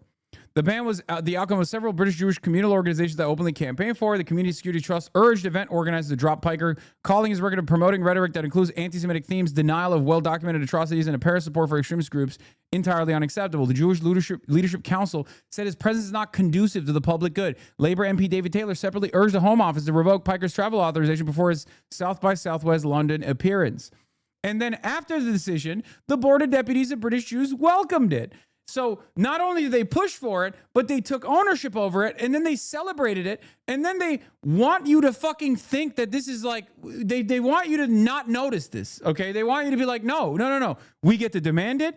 We get to actually welcome it. We get to celebrate it when it happens. But if you turn around and say, well, that's strange. You fucking wanted this to happen, and it happened, and now you're celebrating it, and now you want me to fucking, now you want to imply anti-Semitism here? What the fuck are you talking about? You did it. You literally did it. It's crazy. Supportive commentary followed. A Jewish Chronicle column welcomed the ban as a rare good news and a welcome decision while arguing the larger problem was domestic hate preachers the authorities ignore. Not everyone in the week's debate agreed. Unheard, which had invited Piker to a live on-stage debate, opposed the ban. Its editor said, we stand against canceling people, banning them from entering the country and shutting down public events, whether we agree with them or not. Yeah, it's fucking ridiculous. Honestly, homie, you should low-key thank these guys. I never took you seriously because of your TYT days prior to this hate campaign. Keep it up, dude. Okay, thanks. Giannis, last year, my friend Hassan Piker addressed the Oxford Union. He spoke cogently on the rise of anti-Semitism, fascism, and dangerous conflation between anti-Semitism and anti-Zionism. This coming Friday, the iconoclast, that is Wolfgang Munchau, and I were to host him at a live event at King's Cross Town Hall. Alas, the Starmer government decided to ban Hassan from entering the UK. Why? Without even saying so explicitly, they hinted at Hassan's ... anti-Semitism. Join the club, Hassan. Your ban brings back memories of 2 years ago when I was banned from entering Germany for the hideous crime of organizing, alongside German Jews, a conference on the ultra-subversive topic of the A Just Peace in the Middle East. These days, it seems you are banned as an anti-Semite if you oppose the Palestinian genocide and the ideology that drives it. And as Freddie just tweeted now, your being silenced leaves those who purport to value free speech above all else utterly unperturbed. Such are the interesting times we are enduring. Yeah, Freddie Sayers is the publisher of Spectator and Unheard. Not a guy who's a fan of mine, by the way, okay? Not a fan of mine at all. Saying we have very regrettably had to cancel our Iconoclast event with Hassan Piker this week. He was going to be challenged in a new and interesting way. Now that cannot happen. Unheard stands for free thinking, free inquiry, and free expression. For meeting bad arguments with counter arguments, not canceling or deplatforming. The ideal of free speech only counts if you defend the right of those who strongly disagree with you to speak. Otherwise, it's meaningless. Personally, I've been very depressed by people on the political right who have talked the talk on free speech for years. We have campaigned alongside them against censorship over COVID, gender, and much else, but who are now seemingly all too happy to forcibly silence people they don't agree with. We will continue to fight against intellectual dishonesty, illiberalism, and boneheadedness, whichever political color it takes. It's just, I mean, it's totally silly. It's totally silly that these guys also turn around and try to be like, oh, excuse me, how do we know that this was about your criticisms of Israel? It's like, well, we know that it was about my criticism of Israel because you motherfuckers made it about that. You demanded that I get banned from the country because of my criticisms of Israel. We'll see exactly what the reasons were given, and then you may be right that has happened. But people, but that is the reason they gave. No, they gave it to the press. That's the government. I'm talking about the people of the country. And it's really funny because there were some people who were posting my my jokes about the Queen getting killed, getting banned. And they were like, well, this is good enough reason. It's like, no, dude, that's not good enough reason. What the fuck are you talking about? You sound insane. You're like, excuse me, I don't like what you had to say about the fucking Queen dying. Okay, what the fuck are you talking about? That's literally free expression. We do not live in an actual monarchy. Like, I don't think the UK is a real fucking monarchy, right? It's like symbolic, right? The fuck do you mean? Can I ask the people of the country are beautiful. They agree with me. Well, not all of them do, but can I ask, is that not the kind of inflammatory language that might have contributed to being banning? Because let me finish my question. More disgusting than the Holocaust, more disgusting than Cambodia. In our lifetime. That's the kind of inflammatory stuff that does get people. Yeah, again, is it a genocide or is it not? Because if it's a genocide, it's no holds barred, okay? Like, can you imagine doing tone policing about like anti-Nazi rhetoric when you're like, yeah, Nazis fucking suck, okay? The Holocaust is a horrifying incident. And people are like, well, hold on now. Well, the Armenian genocide just took place. How dare you make this comparison between the Holocaust and the Armenian genocide? I mean, don't you feel for the Armenian victims? It's like, that would be ridiculous, right? That would be fucking ridiculous. Like this idea of like tone policing, how someone opposes the Israeli genocide of the Palestinians is a totally fucking ridiculous argument. And you can only advance this argument if you don't actually believe that it's a genocide, or you weirdly enough do believe it's a genocide, but also think like, I guess maybe because the Holocaust happened, like the Jewish state should get to have his own little genocide of the Palestinians or something like that. Like it doesn't make any sense, right? There is no perceived victimhood that you can hold on to if you are the genocidaire. That's why it's always funny whenever people come to me with this shit, when they'll be like, oh, why do you say that Zionism is Nazism? Don't you feel like it's really fucked up to say that? Because Zionism is like, a Jewish ideology primarily, even though it's not. It's obviously advanced primarily by Christians, an overwhelming majority. And then the overwhelming majority of Zionists around the planet are Christian Zionists because there's just far more Christians out there than there are Jews, right? But like, even then, even if it was just Jews, even if it was just a Jewish thing, it still would be ridiculous because did a genocide happen or not? It doesn't matter if the fucking perpetrators of the genocide were genocided themselves in the past. Like, it doesn't fucking change that. It doesn't change anything, right? Unless you truly believe in some weird fucked up manner that like, well, Jews get to have a little bit of a genocide of their own, then, you know, this is a ridiculous conversation to have. Okay, no, that's insane. So wait a minute, you want me to just give a pass to this foreign government? No. That's so then how no. These are all tricks. These are all tricks to say, don't criticize this way, don't criticize that way. No, you're immoral if you're not deeply criticizing the Israeli government. This caller doesn't even know the talking. Hassan has shown signs that he's not, again, not conducive to the common good. He has pointed out that socialism and one time even communism is a good way forward from where we are, because he talks about the rich and he talks about the elite without actually... Wait, buddy, yeah. That's literally, you can't say this is not conducive to the public good because I disagree. Okay. Commentary that's not conducive to the public good is intentionally vague. Okay? It's intentionally vague so that dumb people like this will turn around and be like, well, I don't agree with him, so it's not conducive. But like, what it's supposed to be about is if I'm like doing what Tommy Robinson does, right? If I'm like throwing rallies to be like, we should fucking, I'm not going to even say it, but like throwing rallies where the objective of the rally is to do hate crimes. That's what Tommy Robinson does. That's not conducive to the public good. Like inciting violence, like specifically engaging in agitation.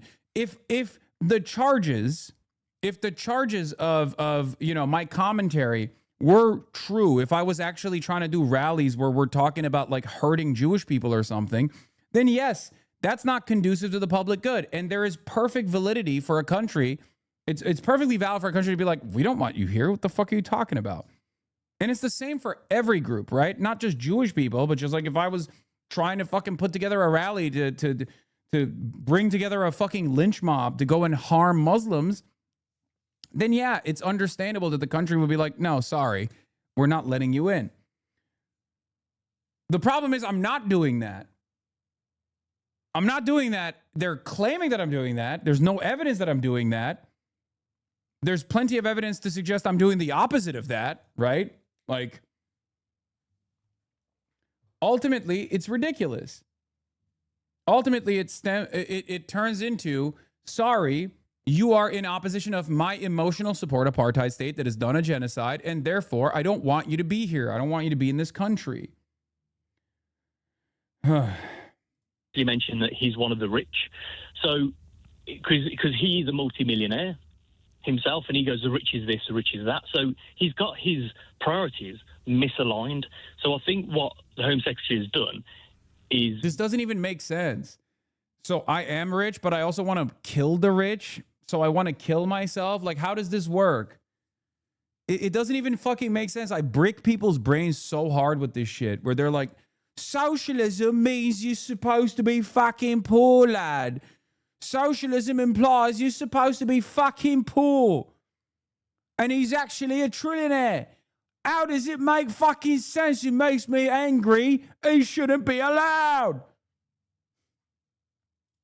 Is good in a way as long as it's done for genuine reasons and they've got genuine information or content that he's done in this case.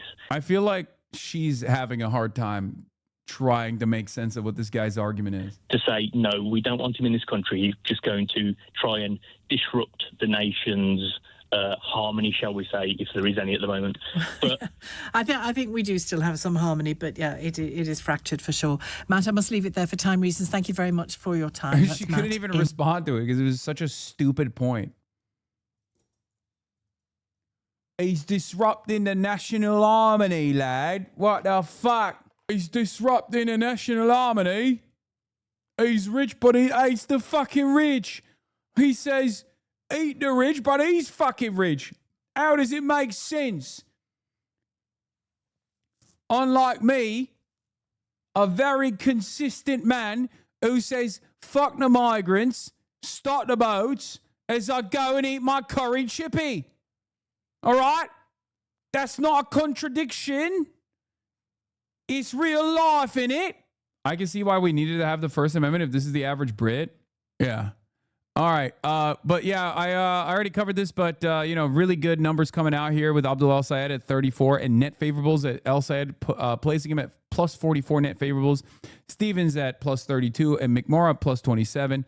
This is the Abdul El Sayed internal numbers that just came out. Fantastic movement. Things are not looking too good for Mallory McCuomo, unfortunately. And I suspect that that is because she tried to Goldilocks too hard. And when you do that, you look unreliable. Sometimes you look like a fence sitter, and that's not good. Randy Fine talked about you on Newsmax. Yeah, I saw. Did, sir.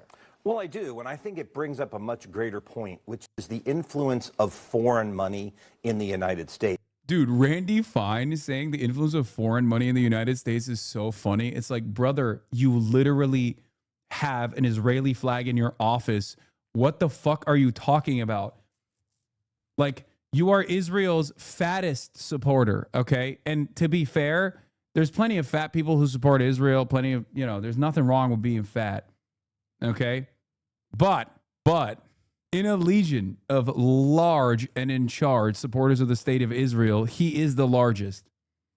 It appears that this trip was funded by Chinese interests. It appears that many of these quote-unquote influencers that we see out there are funded by foreign interests that are simply trying to divide us as a country, to tear us apart from within, because how better to beat the greatest superpower in the history of the world than if you can get it to fight itself? So I'm glad the Justice Department is doing what it's doing. This guy should be in jail. How do we get here? Well, Israel's largest, most gluttonous supporter thinks everyone else must also be getting foreign funding. Show us your Chinese money. Speaking of Chinese money, my Chinese tailor has shipped out my Chinese suits, and I'm very excited. They're going to be arriving soon. Super stoked. 2 Western suits and 2 more Zhongshan suits are going to be added to the rotation, baby. Oh, very exciting. Do you have an Ip Man style suit? No, I don't. All right. Shoykat Chakrabarti, by the way, this morning had over 500 volunteers, including Megaphonics. Okay. Megaphonics mentioned, there you go, who woke up at, Megaphonics wants you to know He woke up at fucking 5:30 a.m. to go and door knock for Shoykat Chakrabarti in San Francisco. Okay? Just so you understand, Magaphonics is no longer Magaphonics. He's Megaphonics again. Okay? I did 2 turfs of these green dots. They're me. Okay, congratulations. Anyway, over 500 volunteers showed up at 6 a.m. this morning to get the vote out. In 2 hours, we put up over 20,000 door stickers to remind people to vote. Over the last year, we've built the largest field campaign in San Francisco history, and it's beautiful to see it in action today. Okay, what is this? In San Francisco, a divided left eyes Nancy Pelosi's seat. Yeah. I don't even want to fucking get into this, okay? I don't even want to get into this. Primary is still 2 months away, but it's time for McMorrow to take a big old proverbial sledgehammer to Stevens. El Sayed has clearly consolidated 1/3 of the progressive left voters. Stevens is benefiting from $10 million in spending on her behalf. Her and McMorrow are largely competing for the same voters at this point. Second tough poll for McMorrow this week. She's getting destroyed because she chose to hit the Goldilocks zone too hard. Okay? I've been watching you on and off for years now. Your current fashion sense is by far my favorite. You mean just regular ass suits? I'm wearing a vintage tie, by the way. I'm getting into vintage ties, chat. Left GOP rep and Michigan Senate candidate Mike Rogers' actual photo from the campaign trail. Right photo put out by staffer. Wait, what? Ain't no fucking way that they're so worried about Abdul El Sayed that they try to make him look like Abdul El Sayed. Suit era sucks, but I understand the necessity. I mean, dude. You can't, on the one hand, constantly clown me for wearing ridiculous fits from like 2014 to like 2020, and then certainly even more ridiculous fits from 2020 to like 2023, 2022, when my style improved dramatically, and then get mad when I fucking wear suits. This doesn't go out of fashion. Suits don't go out of fashion. So any time frame where you can snap me wearing a fucking suit is always still going to look good and normal, because suits are timeless. That's it.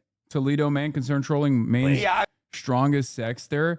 Oh yeah, holy Toledo, we're back. We're going to be talking about Graham Plattner's sexting problems and scandals. I mean, look, there have been a lot of revelations about Graham Plattner as this campaign has gone on, from tattoos to sexually explicit texts. But this one might be different. And the reason I say that is, take a look here. Google searches for Graham Plattner in Maine up significantly over the past few days. We're talking about up 275% in the last 3 days versus the 3-month average.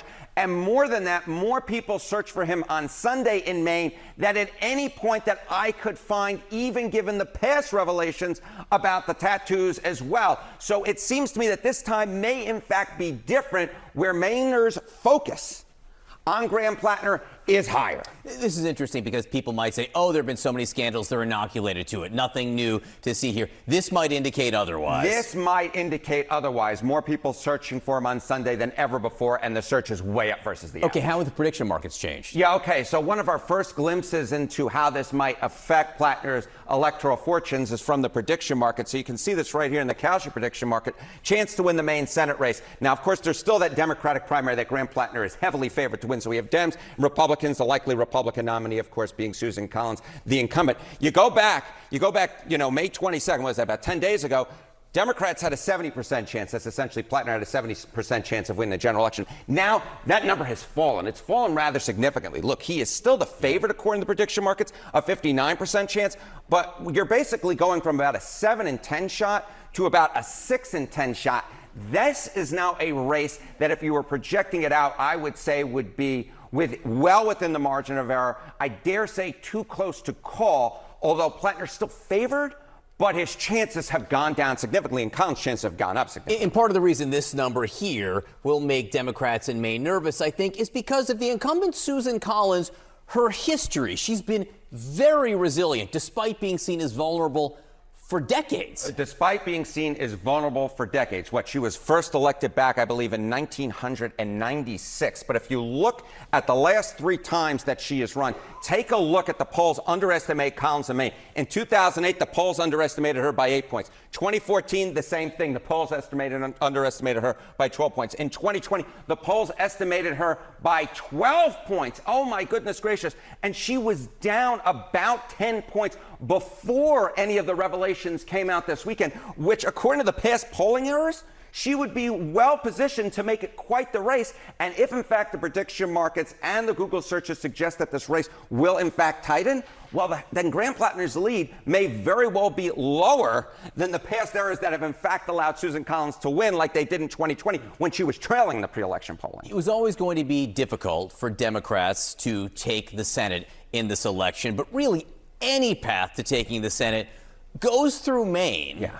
So what are we seeing about the chances of taking the Senate right now? Yeah, if you take a look, the chance of getting the Senate right now, you go back 2 months ago, it was about a 50-50 split, right? Now Republicans, again, it's close, but Republicans are now slightly favored to take back the Senate, no doubt in part because of what is going on in Maine, which just makes that path, which was already difficult, a little bit more treacherous. This feels like a Plattner tax right now in those overall chances to take the Senate. Harriet, thank you very much. Thank you, my friend. We got a lot of news this morning. I mean, these are fucking Kalshi odds. It doesn't, who gives a fuck, dude? It's just so dumb. I'm sorry. But utilizing Kalshi odds to be like, oh, it's cooked, like their chances are getting worse is crazy to me. Also, speaking of which, there is some new news. Chuck Schumer, I met with Graham Plattner today. We're going to beat Susan Collins and take back the Senate. Republican midterm plotline. If you don't vote Republican, you're faking Galen out. Democrat midterm plotline. Adolf. We can end this now. It's not too late. Adolf. I mean, this guy literally is a fucking annoying centrist, but this is kind of funny. Maine voters tell ZBS News, that Graham Plattner's sexting controversy won't change their votes.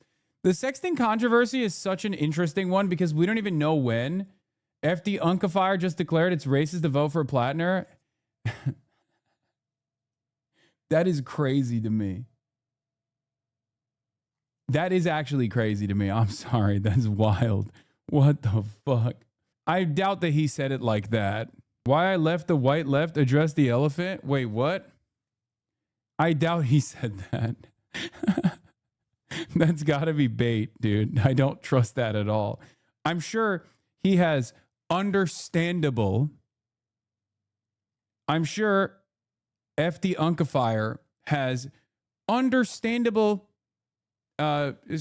skepticisms about Graham Plattner, a guy who was not only a machine gunner and all this stuff, but also had a fucking Totenkopf tattoo, man. Like, what are we talking about? It's kind of a deal, it's not insignificant, Anyway, what are the Mainers grit my saying? teeth and vote for him because, I'm a Democrat. Many voters in Maine tell us Democratic Senate candidate Graham Plattner's latest controversy will not change their vote. I probably wasn't going to vote for him anyway. I can separate what somebody's doing in their personal life and the mistakes or whatever that they've done from how they run politically. I don't think any differently about him since that story came out. I'll probably, grit my teeth.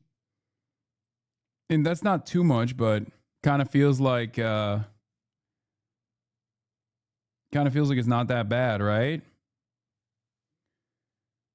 He has an issue with the fans of Plattner who look past the tattoo and act like white saviors. FD called Plattner a seasonal villain you'd see in a House of Cards, and that he hates the dude. More than a dozen Maine voters told me that their support for Graham Plattner isn't wavering after his latest scandal. I want a senator, not a saint. I want policy action, not gossip, one voter said.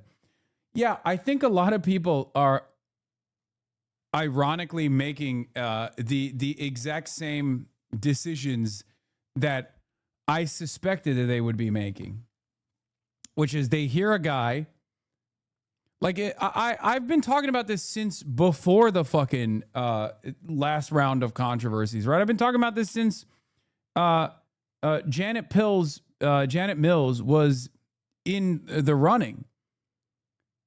People want to fucking vote for someone who's endorsed by Bernie Sanders, who says they want Medicare for all, who says enough with the wars, right? And who says fuck Israel. That's literally what people are looking for, right?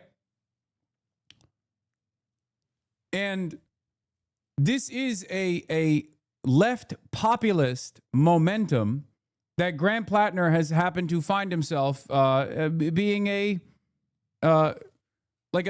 banner carrier of. Okay, he's the standard bearer. When people say he isn't anti-war, we're talking about from the average person's perspective.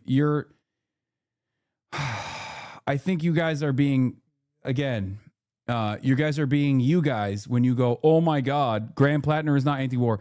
Grant Plattner is the most anti-war in comparison to the fucking average politician. Oh my God. When I'm doing this analysis, I am talking about it from the perspective of like the average American, okay? From the perspective of the average American, Grant Plattner is anti-war. Like far more anti-war than the average person, and also has a lot of credibility to be anti-war because the average person looks at his tours and thinks, oh, that's cool. He's brave. He's a warrior. In any case, Matthew Petty says, Grant Plattner is a literal Blackwater mercenary who signed up because he likes violence per Reddit with a Nazi tattoo. He is also probably responsible for less death and suffering than the replacement level centrist hawk he's running against. I might be the one exception to Iglesias' rule. Yes, I would love to have an outspoken dove in the Senate, but I think Plattner's tattoo is really sketchy given his history. There's also nothing in his private Reddit that indicates that he is a Nazi in any way, shape, or form. So there is that inconsistency as well. It feels like he was just like designed in a lab to make people go fucking insane. Having said that, I don't take issue with people who are scrutinizing Graham Plattner. I don't. It's ridiculous. I mean, he especially if you're a leftist, it's red flags galore. Okay? However, I do take issue when people go, well, he was a trigger man for American imperialism, as opposed to the people who literally championed it for their entire political careers. If you're placing the fucking blame entirely in the hands of the individual and not the fucking people, the individuals that were a part of the system that championed it, that lied about it, that willingly entertained it, knew better, and didn't give a fuck, you're an insane person. Like Graham Plattner being a trigger man as opposed to Susan Collins being the fucking politician that sent not just Graham Plattner, but millions overseas. Yeah, Susan Collins is responsible for far more death. Same with fucking Marjorie Taylor Greene. Same with every politician, okay? But I do think that, weirdly enough, a lot of people look at the individual and they can't analyze the systemic forces at play at all, where they think, oh, a politician voting for war is nothing. A politician voting for war is just, regular order of business. Whereas a person who is going to wage that war, well, that's the person who is ultimately responsible. There is a level of responsibility that obviously the person, the veteran, has here, okay? It's true. It's ridiculous to assume that, they bear no responsibility for whatever actions they may have taken part in when they actually served. But if you're going to make this, if you're going to match it up against a fucking politician who championed the war over and over again, yeah, obviously the politician is at fault. This is the same mentality. It's the same mentality between the way that AOC speaks on certain issues versus the way AOC votes on legislation. People constantly say, oh, AOC is bad because she's this or that, but they never look at her fucking legislative track record. That's what matters the most. She's a fucking politician. And her legislative track record is far more progressive than the highlighted moments that people hyper-focus on where she is weak objectively, where she will do the wrong thing or say the wrong thing objectively.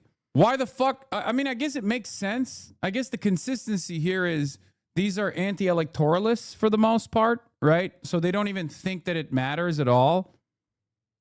So I guess that's what it is. Anyway, I feel like I'm much more consistent on this issue than everybody else. High stakes. For some weird reason. This like bricks people's brains. Primary Democratic Senate candidate out of the state of Maine is Graham Plattner. He is now facing a new scandal as the controversies pile up around him, causing a lot. I thought you were against the masses voting on important things. Wait, what? What are you talking about? A lot of concern among some in his own party. Melissa DeRosa is one of them, author and Democratic strategist. Faz Shakir, senior advisor to Bernie Sanders, also founder of More Perfect Union. Great to have you both on today. Good morning. Speaking of Bernie Sanders, here's what he said about Plattner about a week ago. Yeah, I didn't believe that chatter that said voting for Graham Plattner is racist. When they said that that's what FD Signifier's take was, I didn't believe that. We can move on. I don't agree with that. I don't believe that at all. Can we just watch FD's video instead? Brother, please, let's just watch the video and respond to that. I mean, I don't really feel the need to. Honestly, I like FD Signifier. I might have some disagreements with him on this video. It doesn't really matter. It's not, the Graham Plattner shit is not something that I'm trying to talk about too much, okay? I want to move on. There's a lot of other races happening right now. No, this is only 33 minutes long. It's not 2 hours long. You all know that the future of our country depends right here on Maine. You elect Graham Plattner as senator, you're going to transform America. To quote Faz, you're going to transform America. He's meeting with Democratic senators today in Washington. How those meetings going to go? I think they're going to go fine, Bill. I mean, he's not running for monk or being a head of the monastery. He's running for a United States Senate seat. And he's made some imperfections, and God only knows that if imperfections in private life were the test, Donald Trump would not be president of the United States. The test is whether you want to fight for the people. And Graham Plattner's got an agenda like Bernie Sanders, fighting for Medicare for all, fighting against AIPAC. And it is engendering a lot of enmity and anger. He's taken on the Democratic establishment. Now he's taken on the Republican establishment. Susan Collins is funded by AIPAC. So a lot of these wealthy elites would not like to see Graham Plattner become the next senator, and therefore are trying to make him out to be the next Adolf Hitler. And it's a shameful and it's ridiculous for a guy who fought 4 tours of duty for his country. All right, well, he's the one with the tattoo. Melissa, how are these meetings going to go?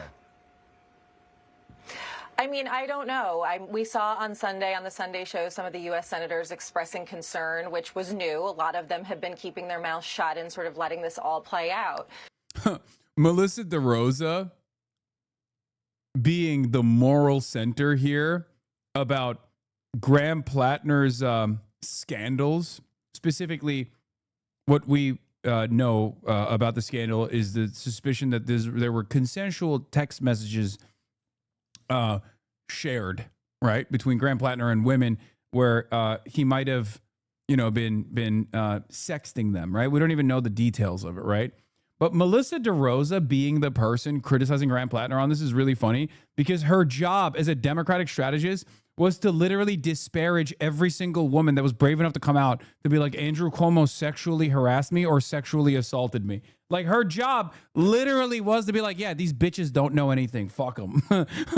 What are you talking about? Graham Plattner's scandalous past. The fuck do you mean? We remember your job. Like, that was your job. What are you talking about?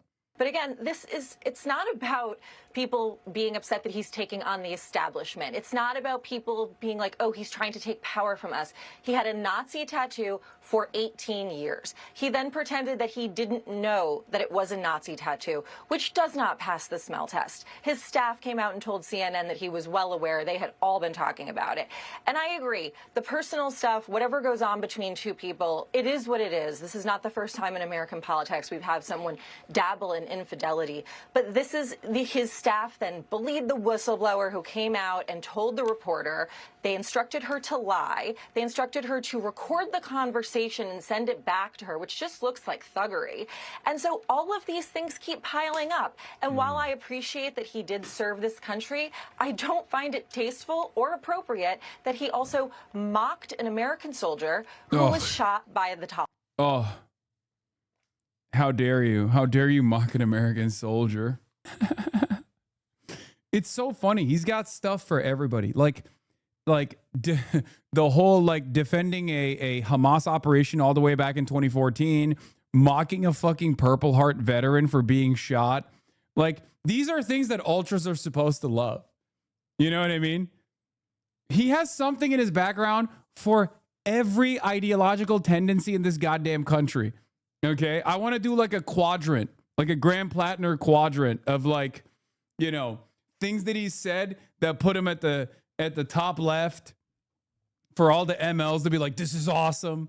Things that he said for the top right, you know, like the old takes about how like, oh, well, women need to take accountability over how much they drink or whatever. You know, he's got something for everybody.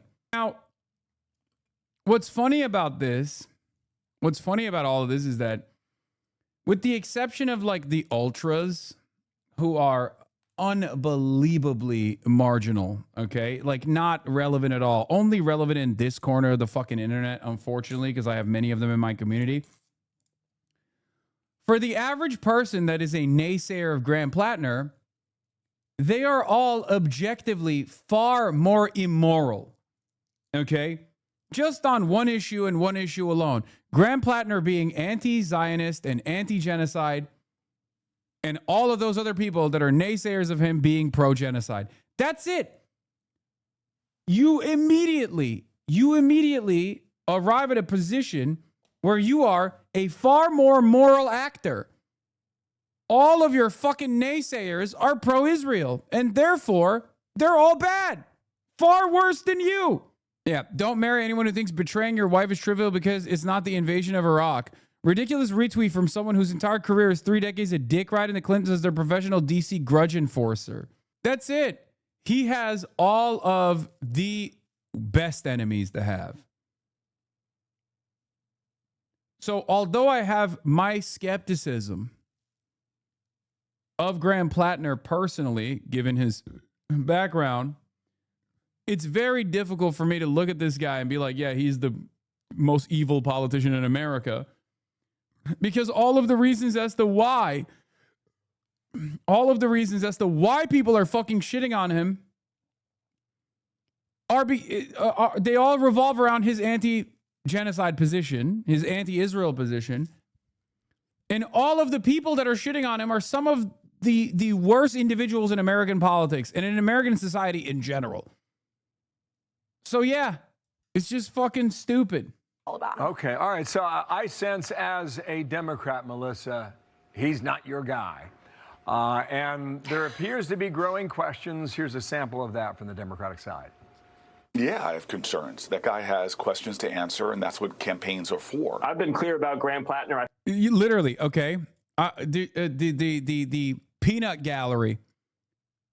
Ultra-Zionist, pro-Israel Cory Booker. That guy has questions to answer, and that's what campaigns are for. I've been clear. Ultra-Zionist, pro-Israel Jake Auchincloss. I don't know how to say his last name.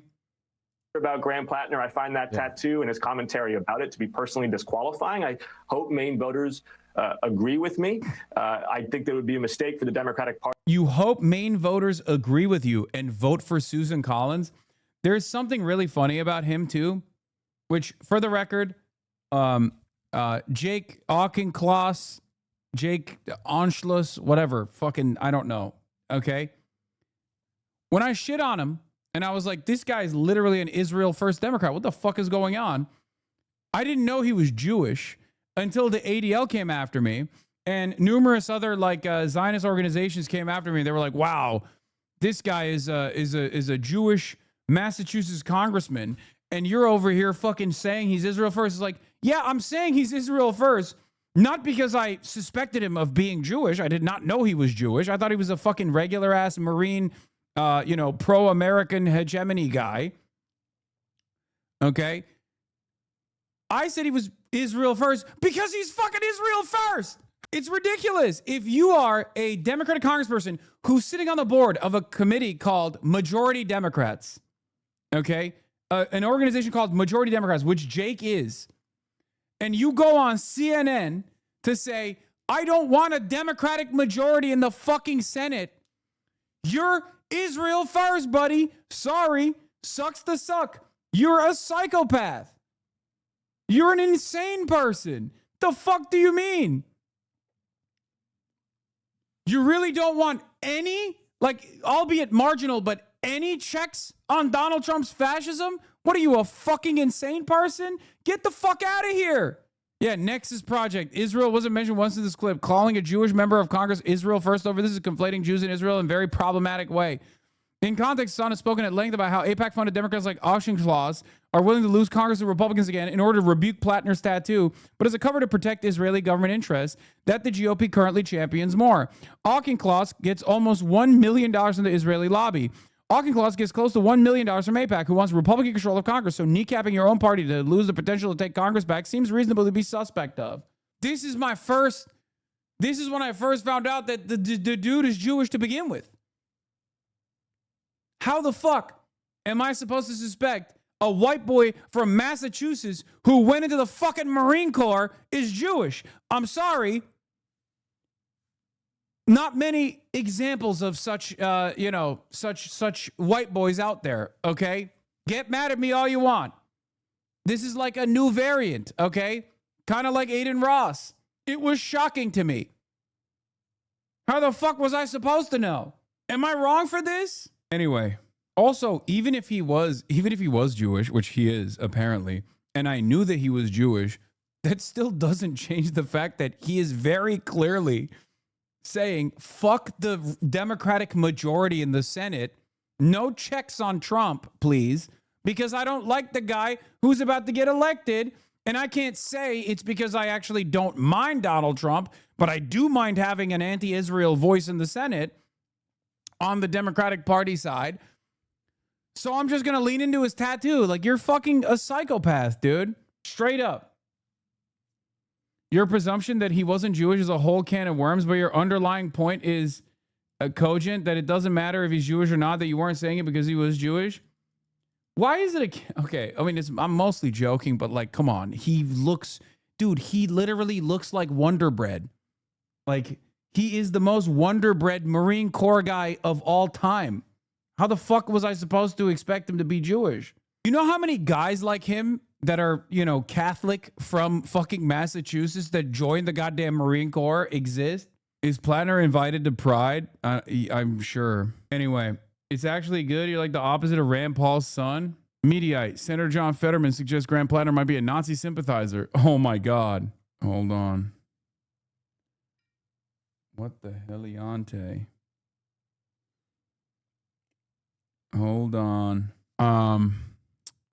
Where the fuck were we? We were talking about Graham Plattner. To think that Graham Plattner's brand of the Democratic Party is what wins us durable majorities throughout this country. Faz, you don't have to go far. I mean, both of those Democrats.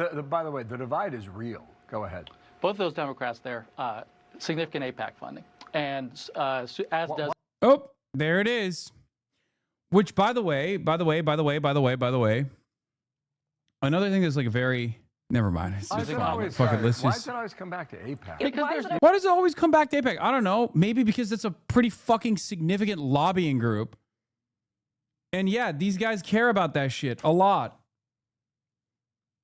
Because right now, there is a declaration that Graham Plattner is a Nazi. You've heard on this channel and other channels. Oh, I was going to say, one of the funniest aspects of the Graham Plattner is a Nazi saga is the fact that the photo of him shirtless dancing is with his extended Jewish family because his wife is Jewish.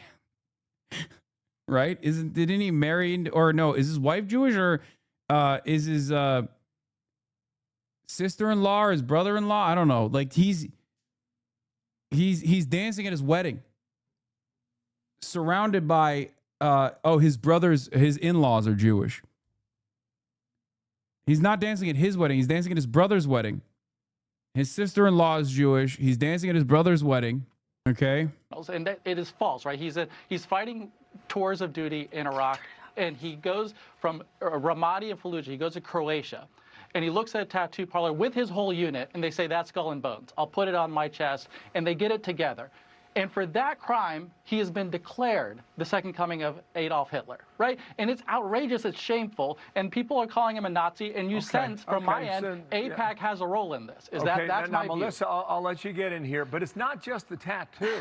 I mean, it's the personal matters, too, and who knows what comes of these messages that he sent to staffers. Go ahead, Melissa. No, I was going to say, I'm not sure it's such a good look for you to continue and for his supporters to continue to attack AIPAC, which is affiliated with Israel, when he had a Nazi tattoo for 18 years. Like, let's keep saying it. Nazis killed 8 million Jews. They were responsible for the death of 11 million people. They sought to exterminate the Jewish population from the face of the earth. We are at a time where there's rising anti-Semitism, not just in this country, but around the world. So I'm not sure it's such a good look to keep leaning back on AIPAC. I understand we have political differences. I understand we have political differences with Bibi Netanyahu and the policies that they employ in the Middle East, and that is fine. But this is something different. And I understand his excuse for it. I understand it. I just don't buy it. I think a lot of other people aren't buying it too, regardless of whether or not they are supporters of AIPAC. Brother-in-law, thank you. You got 15 seconds. Brother-in-law married a Jewish person. This is not a person who hates Jewish people. He was at a Jewish wedding. He declared in his Reddit post that had become. Yeah, that's the funniest aspect of it, is that he's the famous Totenkopf tattoo. The famous Totenkopf tattoo unironically comes from the where he's surrounded by his extended Jewish family. Source of controversy that he wanted to fight Nazis. I mean, it's really outrageous and shameful to believe the idea that he is not opposed to Nazi and fights against anti-Semitism in every form. Okay, I'm out of time. Thank you for yours. Janet Mills says, by the way, she didn't drop out. You wonder if that Democratic governor gets back in this race. Faz, thank you for your time. Thank you. Melissa, thank you for yours. To be continued. Thank you. Thanks. Jillian. Anyway, Senator to Monteraj, let's take a look. Embassy right now. I think what impresses me about what's going on is you may or may not know that Republican super PACs controlled by the wealthiest people in this country are plan to spend $100 million in a very small state like Maine. Extraordinary amount of money. Now, why do the richest people in this country want to defeat Graham Packer? That should tell you everything you need to know. Because he's going to stand up for working people. Is he a saint? I guess not. I don't know too many states here. Thank you very much. Thank you very much. Outside of the DSCC headquarters where Plattner was meeting with Democratic senators? What the fuck? Dude, zero chill. Zero fucking chill. I swear to God. It's so clear. It's so fucking clear that it's like, if this guy had not been anti-Israel, none of this would be happening. Okay? And people still fucking fall for this shit so hard. Yeah. So this is what the NRSC was promising regarding his bad day law when he was outside of DSCC headquarters. Like, dude, they literally, I mean, it's the Dave Rubin equation, right? When all else fails, just accuse. When all else fails, accuse someone of being a fucking sexual deviant. Straight up. Straight up. It's like, oh, you're anti-Israel? Well, guess what, dude? Don't actually pay attention to the pro-rape riots that have taken place inside of my favorite apartheid state. And instead, well, you're... actually, I've decided you're a sexual deviant. Aha, we got you. It's fucking bullshit. Meanwhile, the people that are making that accusation are literally, again, in defense of the country that had a pro-rape January 6th, a pro-rape riot. It's always, don't look at what we're doing. Don't look at what we're defending. I accuse you of the thing. Yeah. They're saying he's a sex addict. Offensive to veterans that he blames some of his past and present behavior on post-traumatic stress disorder. That is not a catch-all for people. Oh my God, they're coming after Morris Katz. The quote in question here is a criticism of revenge porn. This is fall prudish trash from apologists for the serial sexual assault perp in the White House. Embarrassing. Morris Katz, a top advisor. Now they're fucking hitting the fight agency guy. In his blog post, Katz defended Hill's naughty pictures. I've sent news, I've received news. We need to reach a cultural understanding where sexual photos that were consensually exchanged get deleted once relationship ends or either side no longer consents, Katz said in an elegy for Hill's career. The quote in question here is a criticism of revenge porn. This is faux prudish trash from apologists for the serial sexual assault perp in the White House. Embarrassing. Oh my fucking God. Levine digging around in the trash for a Plattner angle and then yelling, I got one at something that implies he doesn't actually understand consent. Democrats should literally not stand for any of this, except, unfortunately for all of us, Democrats are leaning into this stuff pretty heavily. Is it anti-Semitic to say that the Israel lobby has the most annoying mobilization tactics by a country mile? No, it's not. I feel like a not insignificant amount of their power projection comes from just being max annoying and government officials just capitulate so they can stop being harassed. No, that's literally the meta. It is straight up the fucking meta. The meta is, oh, are you a prominent critic of Israel? Do you oppose Israel? Well, we're going to fucking lie about you non-stop until you give in and you cave and you just shut the fuck up about Israel. Half of the lies that we're going to make up about you are literally things that Israel has done, by the way, that we're going to attribute to you somehow. The problem with some of these tactics is that if it's not directly about like anti-Semitism allegations, it does work. Because it's the same as like disparaging me, right? A lot of people have tried for years and years to disparage me.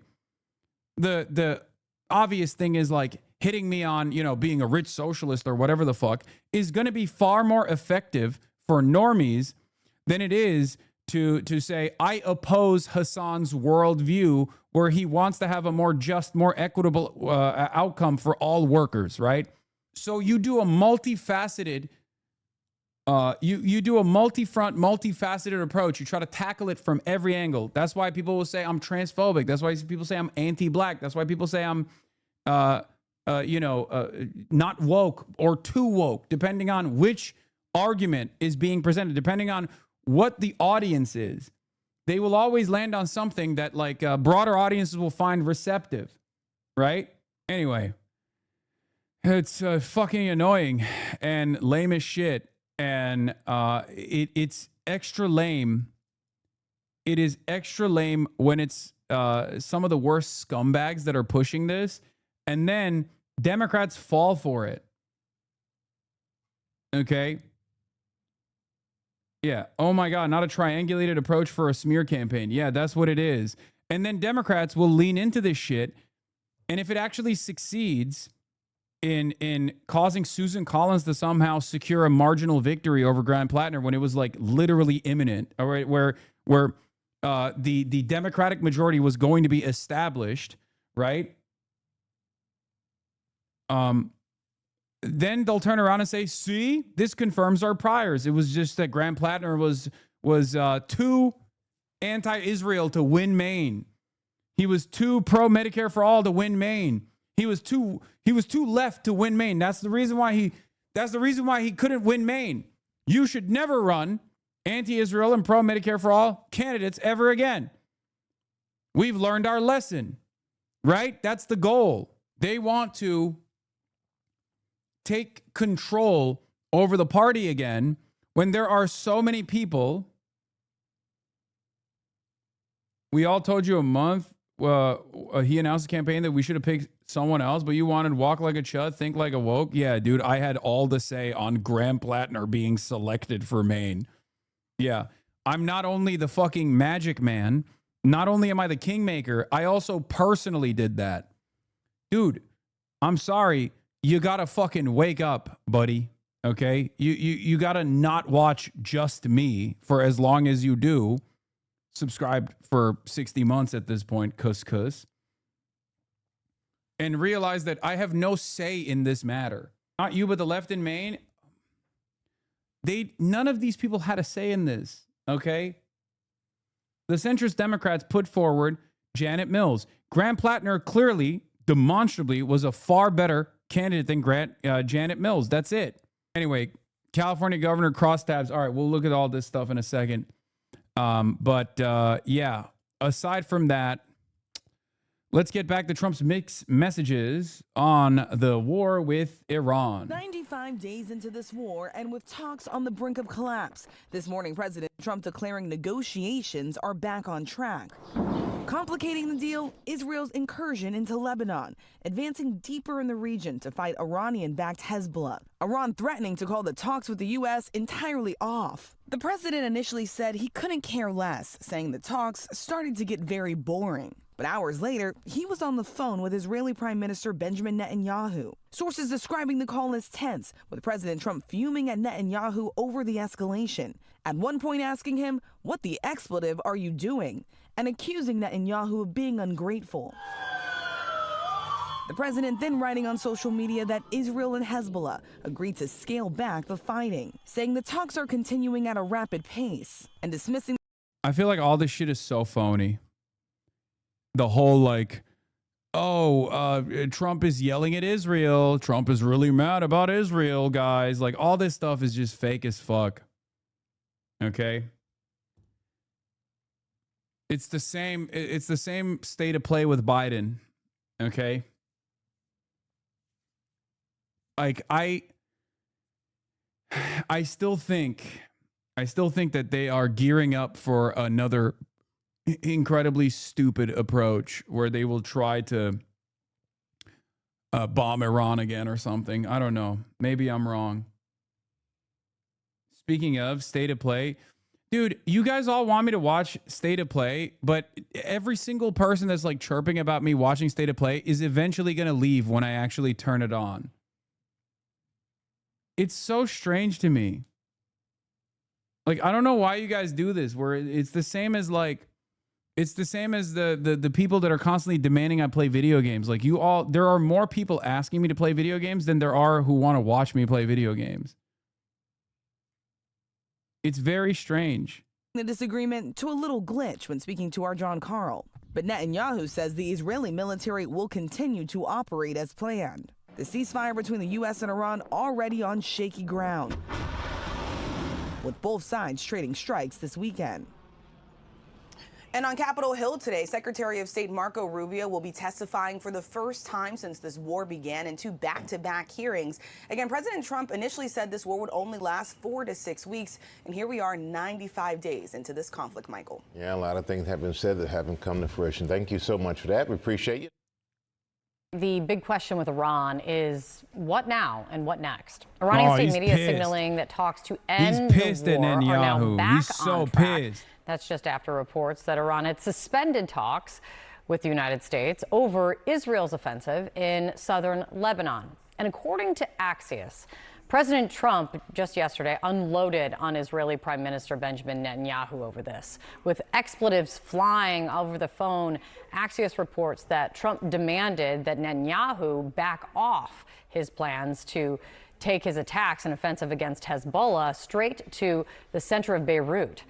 A U.S. official summarized the call this way to Axios, that Trump told Netanyahu, quote, "You're effing crazy. You'd be in prison if it weren't for me. I'm saving your ass. Everybody hates you now. Everybody hates Israel because of this." Joining us now is one of the reporters who broke this news, global affairs correspondent for Axios, Barack Unit 8200 Ravid, baby. Barack Ravid. Quite the read, Barack, of course, and quite the call. I mean, is this how these two leaders speak to each other often? Well, I don't know if often, but it's not the first difficult and tough call they had, although a senior U.S. official told me yesterday that it was definitely one of the worst calls they had, and that maybe there was one call over the war in Gaza that was more difficult than the call yesterday. And I think what led to this is a growing feeling that the president had that Netanyahu is out of control. I heard it from several of the president's people. And Trump, at the end of the day, wants to end the war with Iran and to de-escalate in the region more broadly.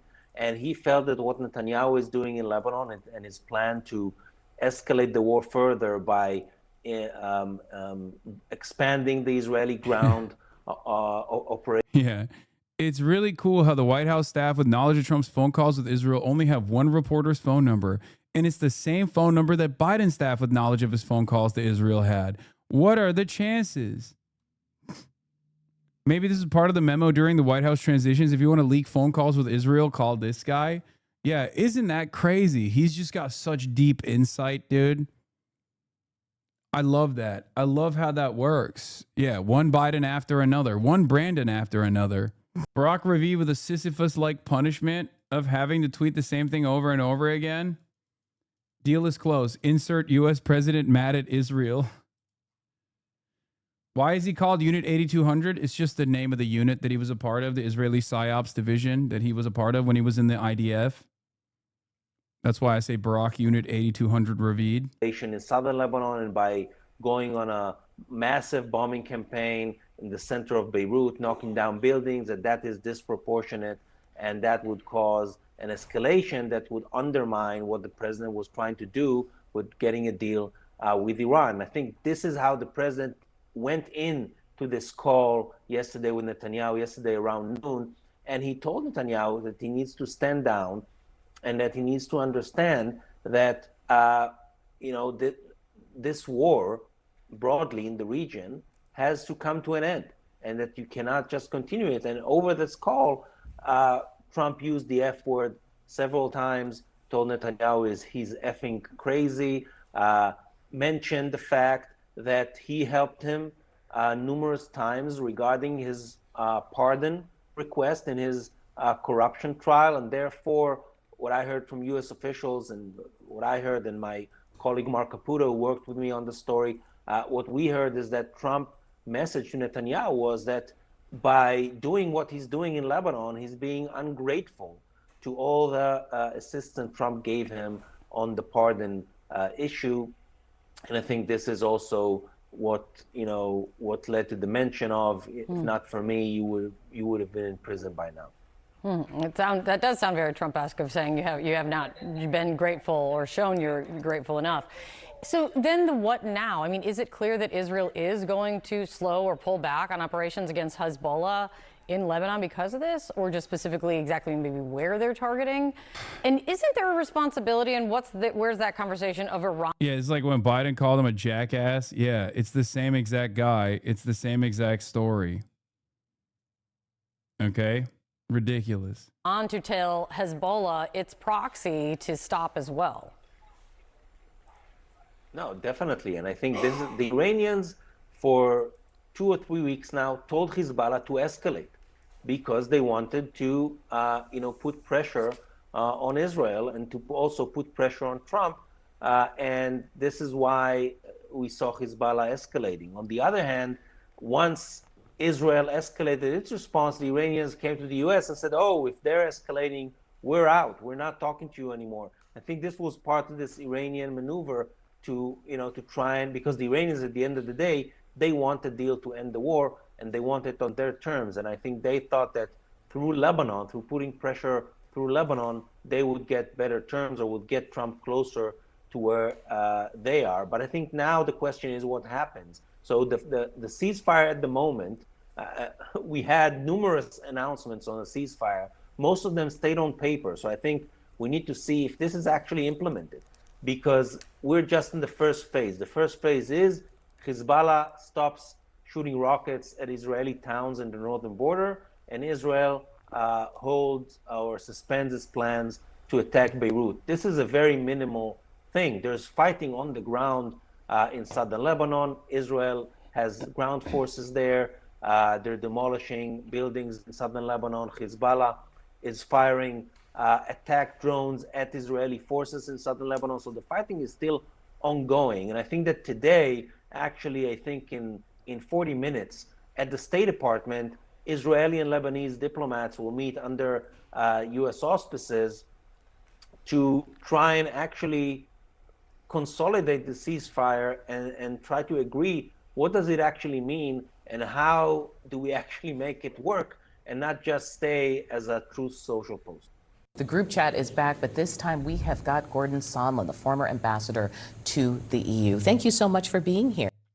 Ahmed Segal reported this is all bullshit, but he's surgically attached to Bibi's butthole. Exclusive. According to a very senior official of the PM's team on the late night Netanyahu-Trump call, he's literally talking about Netanyahu. This is what Netanyahu wants the Israeli public to hear, or maybe even the American public to hear, the English-speaking public, because Ahmed Segal is writing about this in English instead of Hebrew. The Axios report is inaccurate. Trump did not make personal remarks about jail or claim that Netanyahu is hated globally. Instead, the tense call focused on conflicting social media posts. Trump felt Netanyahu implied the war was continuing at full intensity, while Netanyahu felt Trump implied a total ceasefire. Trump did note that defending Israel's global position is difficult and breeds hatred. Ultimately, the call ended with an understanding. Okay, I'm not going to lie to you. This actually confirms Barack Ravid's reporting. I was skeptical about the Barack Ravid reporting to begin with, and I'm still skeptical about whether or not this is going to lead to any material changes. But now I actually do think that it happened, because clearly he just restated exactly what Trump would have said, but in a more polite manner. Trump did note that defending Israel's global position is difficult and breeds hatred. Ultimately, the call ended with an understanding. Israel will hold off on striking Beirut as long as it's not attacked within its own borders. Okay, got it. Yeah, one bad man theory proven Prime wrong Minister again. Benjamin- Israel's Netanyahu faces backlash for halting strikes on Beirut's southern suburbs. Who would have thought? Who would have fucking thought, dude? That's crazy. I never thought I'd see the day where decades-old dick measuring concepts between middling Israeli journals shape major chunks of our geopolitical reality, still waiting on Gil Riva to weigh in on the Oval Office transcripts. I don't think it's like a dick measuring contest between journalists. I think it's more so a deliberate attempt to reframe and control the narrative, control the message. Benjamin Netanyahu feels a little bit embarrassed because obviously a big part of his appeal in Israel, a big part of the reason why Israeli society is fine with him is because he gets to say he has unprecedented access and unlimited access to the American administration. He can basically dominate the American admin, right? Yeah, the other sign that like the Axios leak might have been real is the way Mark Levin responded to it. But again, even if it is real, it doesn't matter. Joe Biden actually did say he was going to have a come to Jesus moment with Benjamin Netanyahu in the aftermath of the State of the Union. He was hot mic'd, and he was caught on hot mic saying it. But what did that lead? What did that lead to? Nothing, right? Good morning. So what is the relationship between Trump and Netanyahu? I don't want to say that just because people were swearing things are bad, but what do you know about that relationship? Well, I can tell you they're like brothers from another mother. They talk all the time. Yes, they swear at each other, and the swearing, by the way, goes both directions. They literally are almost like siblings. They think very, very much alike when it comes to U.S. policy. Gross, but also expected. Isn't that wonderful, dude? You really love hearing that. Amazing. Israel and vice versa. I don't view this as anything other than business as usual. Netanyahu is in a real box with Hezbollah because they started with a real ceasefire, and of course Hezbollah violated it within 2 minutes. And Netanyahu has no choice. He has to hit back. And this is one of those things this guy is saying where this is appealing to absolutely zero people other than people who are already invested in Israel's defense. So pretty much 90% of people that hear this are going to be like, oh, you mean to tell me Donald Trump is the same as Benjamin Netanyahu? Yeah, I knew that. That's why I fucking hate both of them. And like, the 10% of people who are like, I love Israel and I love Donald Trump for defending Israel are going to be like, oh, hell yeah, they have a brotherly bond. And Trump is trying to play three-dimensional chess with Iran. Can I ask about that? Because so far on this show, we often talk about Iran and the U.S. That's the conversation. What is the deal? Nuclear. And in the meantime, these bulldozers moving through southern Lebanon says there's another actor here. And that issue has not been addressed, and Iran has brought it up. Is Trump having this conversation with Netanyahu in this way because it's jeopardizing any hopes of the deal, reopening the Strait of Hormuz, all these other issues that are all tied together? Don't kid yourself. There's not another actor here. Hezbollah is a complete proxy for Iran. No, but what I'm saying, it was U.S.-Israeli strikes, right? That was the initial. Where is Israel in the conversation between Iran and the U.S.? Israel, here's where Israel is in the conversation. The news that never really hit page one, that should have been, well, it probably hit page one, but it disappeared instantly. When Peshkian resigned. The president of Iran resigned. That told you everything you need to know about what's going on there. Trump is dealing with a five-headed monster. He's dealing with multiple factions of the IRGC, and they're fighting amongst each other. The more moderates, and what calling Peshkian a moderate is really saying something, because he's no moderate, but compared to the others, he really is. When he resigned, it tells you that Trump does not have one solid interlocutor in Iran with whom to negotiate this deal. And they're all trying to placate one another. The IRGC has billions of dollars stashed overseas in Swiss bank accounts and elsewhere. They want to keep their money. They want to keep their power. But he's negotiating with someone, right? So many, there is a conversation. With many. But here's something Axios was reporting. We mentioned the cursing. Axios went further. They said, summarizing Trump's remarks to Netanyahu, the U.S. official said, so this is coming from our side leaking this, "You're effing crazy. You'd be in prison if it weren't for me. I'm saving your ass. Everybody hates you now. Everybody hates Israel because of this." This is what they're attributing to Trump. And in the meantime, I just want to show for audience, Pew Research Center, American views of Israel and specifically Netanyahu are upwards of 60% disapprove.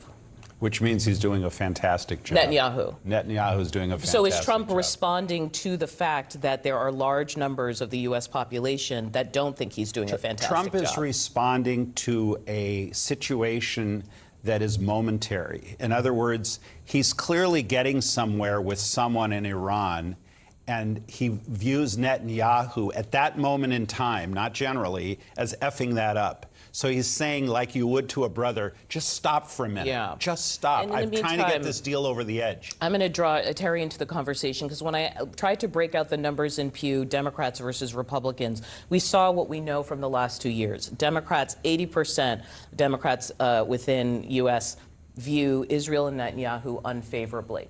The number that struck me is Republicans going up to 41%. And it seemed to be in line with the world of what we have been calling marquee podcast land, right? Your Tucker Carlsons and whoever, even the Rogans of the world, who are being who expressing their frustration with Netanyahu in Israel to their constituencies, to their listeners. Yeah, well, look, this is what happens when you get $5 a gallon for gas. Republicans are very frustrated. We did not vote for this at all. And I think a lot of the discrepancy is coming because Trump's trying to get a peace deal. He's trying to tone this down and get out of this and meanwhile take away Iran's nukes. But Israel doesn't want Iran to exist, right? That's the reality. And that's why they keep doing these things and screwing up our peace talks. But you're going to see that number continue to tick up the longer this conflict goes on. And that's why it's very important that President Trump gets I to don't a agree conflict. at all. You're saying Israel does not want Iran to exist? Israel very much wants Iran to exist as a partner. Yes. Israel does not want the current government or the current state to exist as it does. Hassan, I am in the polls right now. Who the hell do I vote for? Okay, turn on the DSA LA voter guide and just plug and play, okay? That's it. DSA LA voter guide. How are we still doing this? Partnership. What they don't want is the clerical regime to exist. There are about 90 million people in Iran, and about 88 million of them would love to be a peaceful partner of Israel. Google DSA LA voter guide and plug and play. And wherever you are, you can do the same for your local DSA. They usually all have voter guides. 2 million that don't happen to have all the money and the weapons. Well, I think actions speak louder than words. I'll defer to you. You are the foreign policy expert, but I think that there's a lot of really bad things that we're seeing coming out of this entire conflict, and the quicker we can get out of it, I think the better it is going to be for our country and for the future of America. Can I let you answer one more thing? I voted for Spencer Pratt. Thank you. Okay, that's crazy. He said screwing up the talks and like that. This is, I guess, kind of the question I was asking. Can you respond to that world of and maybe Republican voter that thinks Israel? Also, yeah, I don't understand. Like, I voted by mail. I don't understand why people don't vote by mail if they live in California. It just like shocks me. What are you, excited to physically vote or something? Like, what the fuck's going on? You can't vote for mayor, huh? No, I can and did.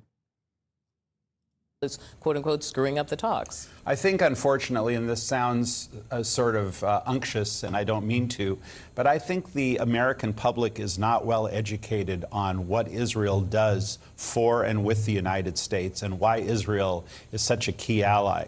And it's very popular right now to hate Bibi Netanyahu. But Bibi Netanyahu is fighting for the existence of his country.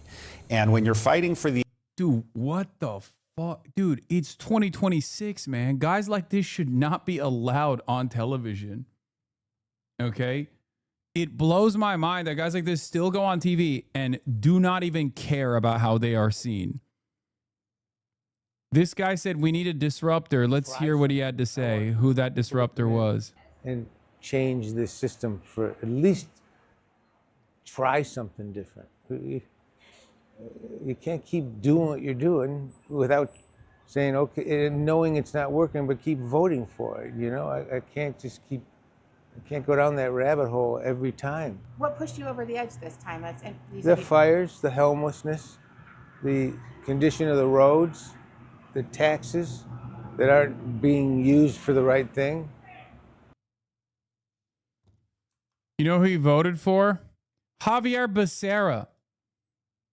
Karen Bass for mayor of Los Angeles because he wanted to give her more time to fix the city. He also voted for Javier Becerra, who will be the state's first Latino governor in over a century. He represents who I am. That's a big factor for me, says Mike Binder.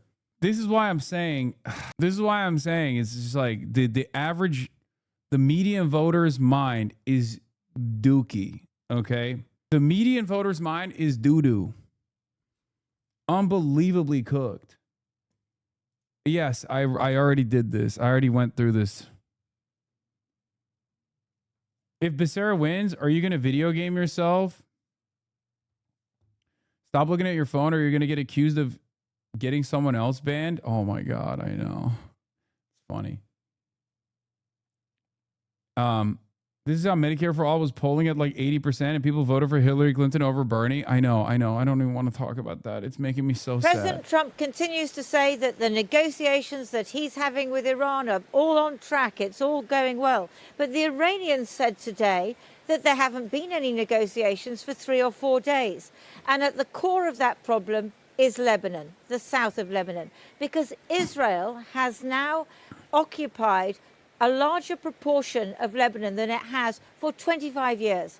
And so it's not just a question of Hezbollah ceasing to fire missiles and fiber optic drones into Israel, terrorizing the people of the north of Israel. It's also about Hezbollah's determination to drive back what they see as an occupying force. And Iran says until that happens, there is going to be no ceasefire. Now, Israel also wants to keep up the pressure. You can probably see across the bay from me there, the twinkling lights. There were Israeli attacks there quite a long way from me today.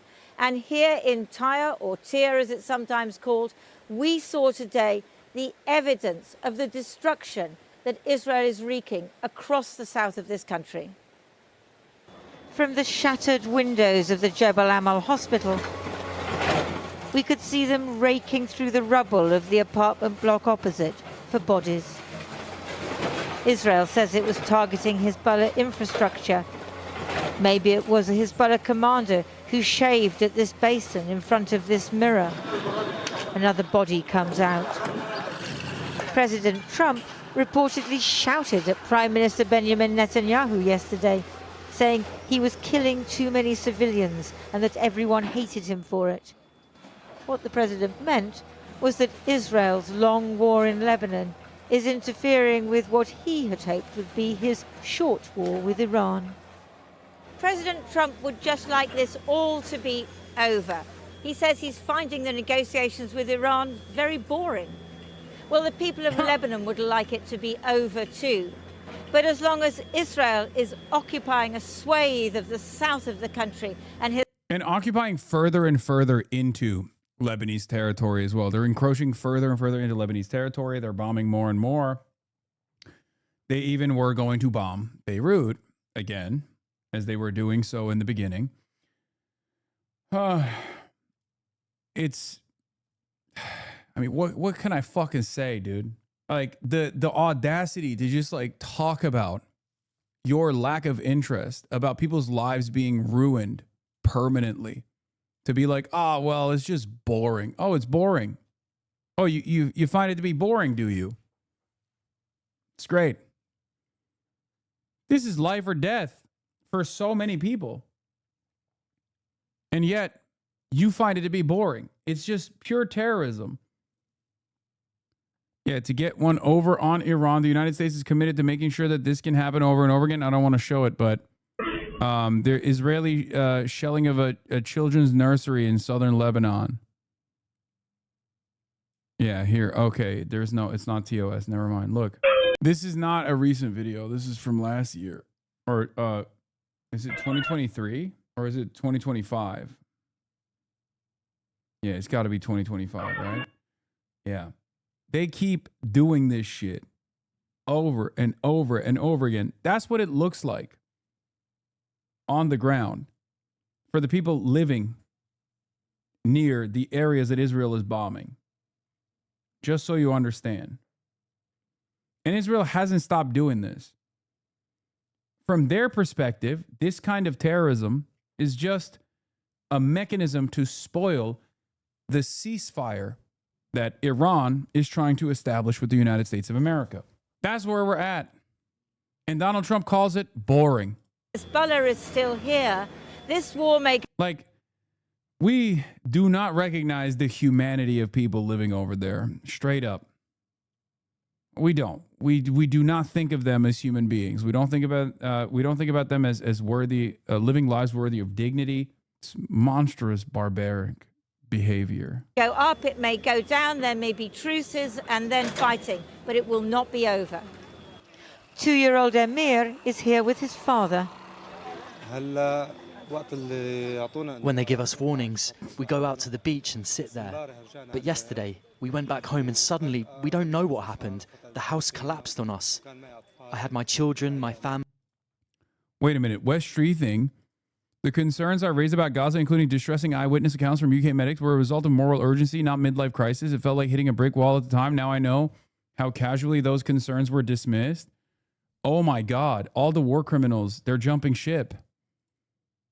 Hamza Yusuf says, first Thornberry, now this one. They know a reckoning is coming, and they're scrambling to save themselves, but the archives don't forget, and they don't lie. Yeah.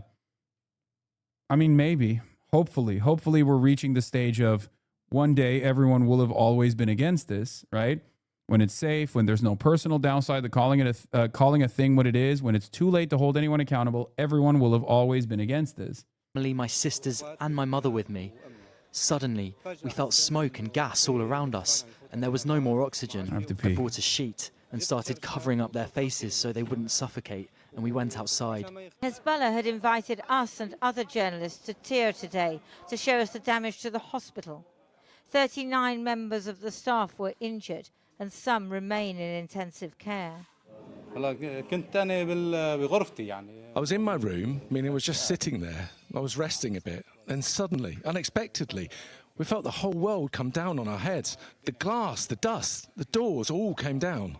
President Trump has claimed that Hezbollah has now agreed to a ceasefire. Not quite, it seems. The Israeli enemy has shown no limits in its continued acts of aggression. However, pressure from the Islamic Republic of Iran through the suspension of negotiations compelled the US president to exert pressure on Israel to agree to a ceasefire. Is Hezbollah going to stop firing into Israel? Until the last moment, we will continue to fight in defense of our land and our dignity. 120 miles down the coast and across the border in the Israeli town of Ashkelon, Staff Sergeant Michael Chukin's comrades were carrying him to his final resting place.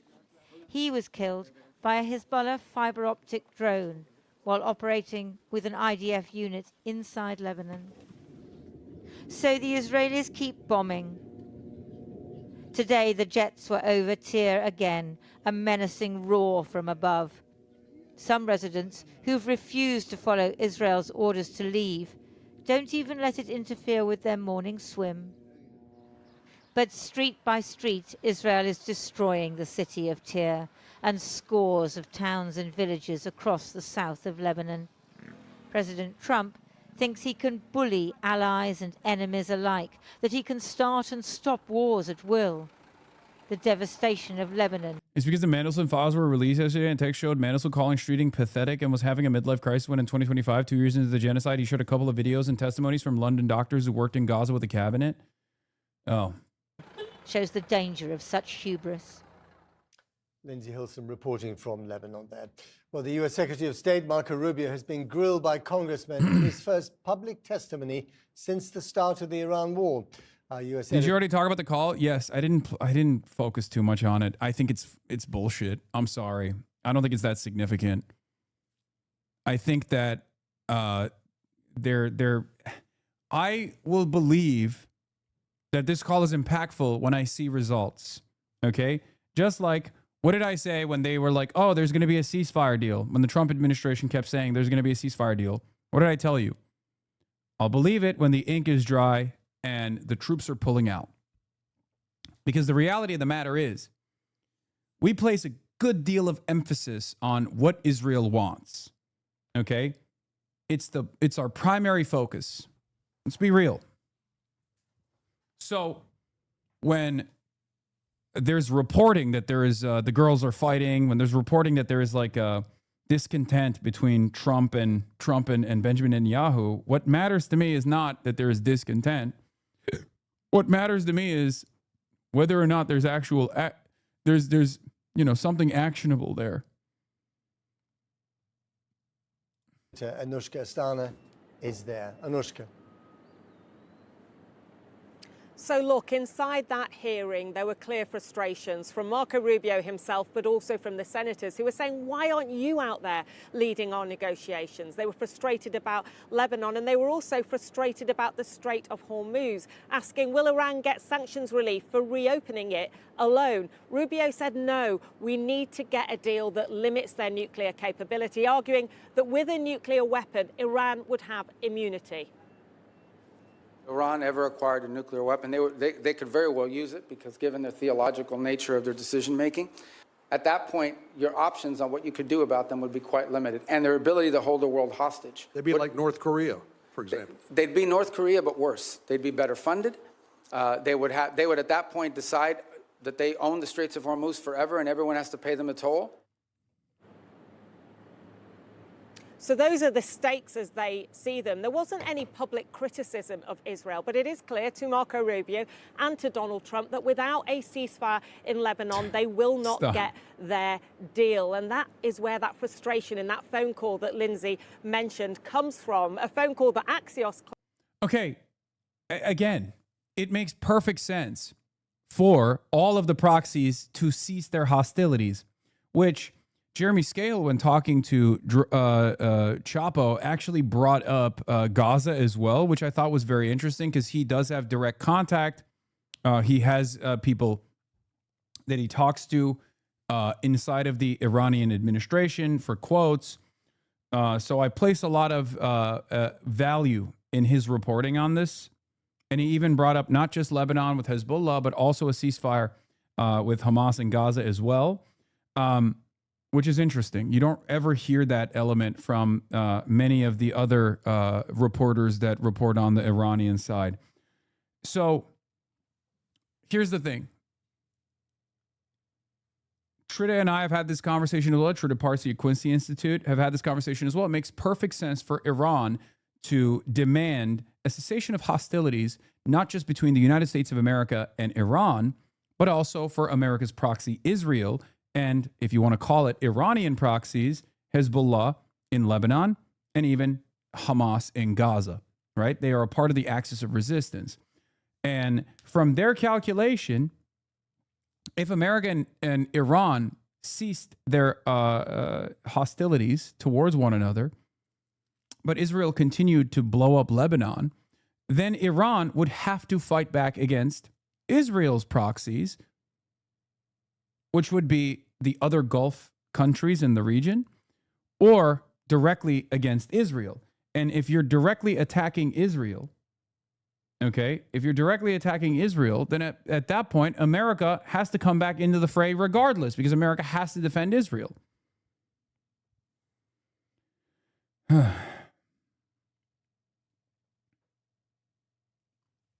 So it makes perfect sense for them to demand a full cessation of hostilities, including in Lebanon. Israel knows this. Israel has the primary ambitions of expanding into Lebanese territory, which they have done so successfully, without much restrictions from the American side, even though they're an American proxy, because we let them do whatever the fuck they want. But that's where we're at now. In order for there to be a full-blown ceasefire, Israel has to retreat. America has to restrain Israel. But America can't for some reason. I think they can, they just choose not to. Claimed was expletive laden, with Trump using the F-bomb and telling Netanyahu that the world now hates Israel. Now, other sources say it wasn't as rude as that, but it was clearly tense. You can see that in the different social media that has been put out by both of them since then. Netanyahu suggesting he does have the right to carry on in Beirut, Trump saying he is pulling back. We spoke to the senators who were at that hearing about all of this. We're going to have to destroy the Iranian Revolutionary Guard before anything's going to happen. I don't personally believe anything's going to happen, but I'm never going to underestimate Trump. I hope he's right. I hope he can get a deal done, but we've got to get the uranium out of there. Are these negotiations working? The ones with Iran? Yeah. Obviously not. There's no conclusion. The president says he was not even that interested in the negotiations. I mean, the fact is that Operation Epic Fury is really Operation Epic Failure. How do you feel about the president's comments to Benjamin Netanyahu? I can't speak of any specific comments. I haven't read about this, but two of the more disastrous leaders on the world stage right now are Donald Trump. Damn, you get to talk about Big Papi like that? And no, I don't mean Donald Trump. I mean Benjamin Netanyahu. He's getting bold, dude. He's getting bold. Yeah, I saw this. Michael Knowles openly argues Hassan Parker should be censored and kept out of civilized countries and should be in prison. But when Emily Jashinsky asked if the same standard should apply to Ann Coulter, he admits he would oppose it because he likes her. Michael Knowles, Hassan Piker is terrible. He certainly should not be welcomed in any civilized country. I think he should be in prison. That guy just totally sucks and should be censored. If he weren't an anchor baby, we wouldn't have to tolerate him in our country as well. It's only common sense to keep him out. Emily Jashinsky, pushing back, says, what if they banned, for example, Ann Coulter for criticizing their immigration policies? Would that fit into the Michael Knowles acceptable ban category? Michael Knowles turns around and says, I would disapprove of that because I love Ann Coulter. Michael Knowles seriously is just like, yeah, I don't really give a fuck about free speech or have any sort of consistent position. I just don't. I think people that have hurt my feelings should be killed is basically his position. It's honest. Yeah, here's Michael Knowles praising fascist dictator Franco. Hitler sent Franco troops for the Civil War. Franco gave Hitler a list of Spain's Jews and sent thousands of Spanish soldiers to fight the Allies do the Holocaust in Eastern Europe. Is this anti-Semitism? Yeah. He's also flexing that he's allowed to go and debate at Oxford Union, whereas I was not able to because he's been a big supporter of the UK, big supporter of the UK banning me entry into the country. What do you think Charlie Kirk would have said about your ban? He 100% would have opposed it. That's like not even a question. It's the easiest gimme of all time. It's the easiest gimme of all time. You get to look consistent. There's really not much pushback at all. What's crazy about it is that some of these guys are failing that standard. Okay? They're totally failing the easiest goal. Like free press has been able to overcome their own personal anger and resentment towards my commentary. Okay? Washington Post, the editorial board of the Washington Post defended me and Jank. So the fact that like there are people who are so weak-minded that they can't even fucking clear this unbelievably low bar that would only allow them to later down the line show how consistent they are on this issue is hilarious. Nick Fuentes and Michael Knowles could not clear this unbelievably low bar. Now, of course, for Michael Knowles, it makes sense. He's a fucking idiot. And on top of that, he is, one of one of the Daily Wire slaves alongside Matt Walsh, which I don't even expect Matt Walsh to actually. Matt Walsh probably didn't say anything about it. I would be surprised if he actually opposed it, though. Or, I mean, I'd be surprised if he actually was in favor of it. These are this is a chickens for KFC moment for guys like this. He's very stupid. Trump and Benjamin Netanyahu. So you could hear the divide there, those who are desperate for a deal to be done, and those, among them Republicans, who actually want Donald Trump to stand by Benjamin Netanyahu and, in their eyes, finish the job. Anushka, thanks very much indeed. Well, joining me now is Professor Shivli Telhami from the University of Maryland. He's also a senior fellow at the Center for Middle East Policy at the Brookings Institution. There's no question about it. I think that, there were reports early on when there's typically reports from Axios about a tension between Netanyahu and Trump. Sometimes it's exaggerated, sometimes it's for public consumption, sometimes it's for deception. In this particular... The Free Press defended you well. It's not surprising, dude. It's the easiest bar to clear. I don't think you guys understand. What the British government did was unbelievably stupid. It was so stupid that anyone that ever wants to seem like a sincere person, anyone that's in the commentariat that wants to come across as like a sincere person and not a total fucking Israel stooge, is going to look at it and be like, I disagree with this guy vehemently. I think he's bad, but it's ridiculous to ban him from entering the country. Like, no matter how biased you are, this is a silly thing for the British government to do. Okay? And there's a reason why they won't even defend like certain other actors like Valentina Gomez, right? When you turn around and you try to like compare me to Valentina Gomez, you look stupid. Valentina Gomez's entire output is to say the most unhinged shit. She has been outright rejected by her own Republicans.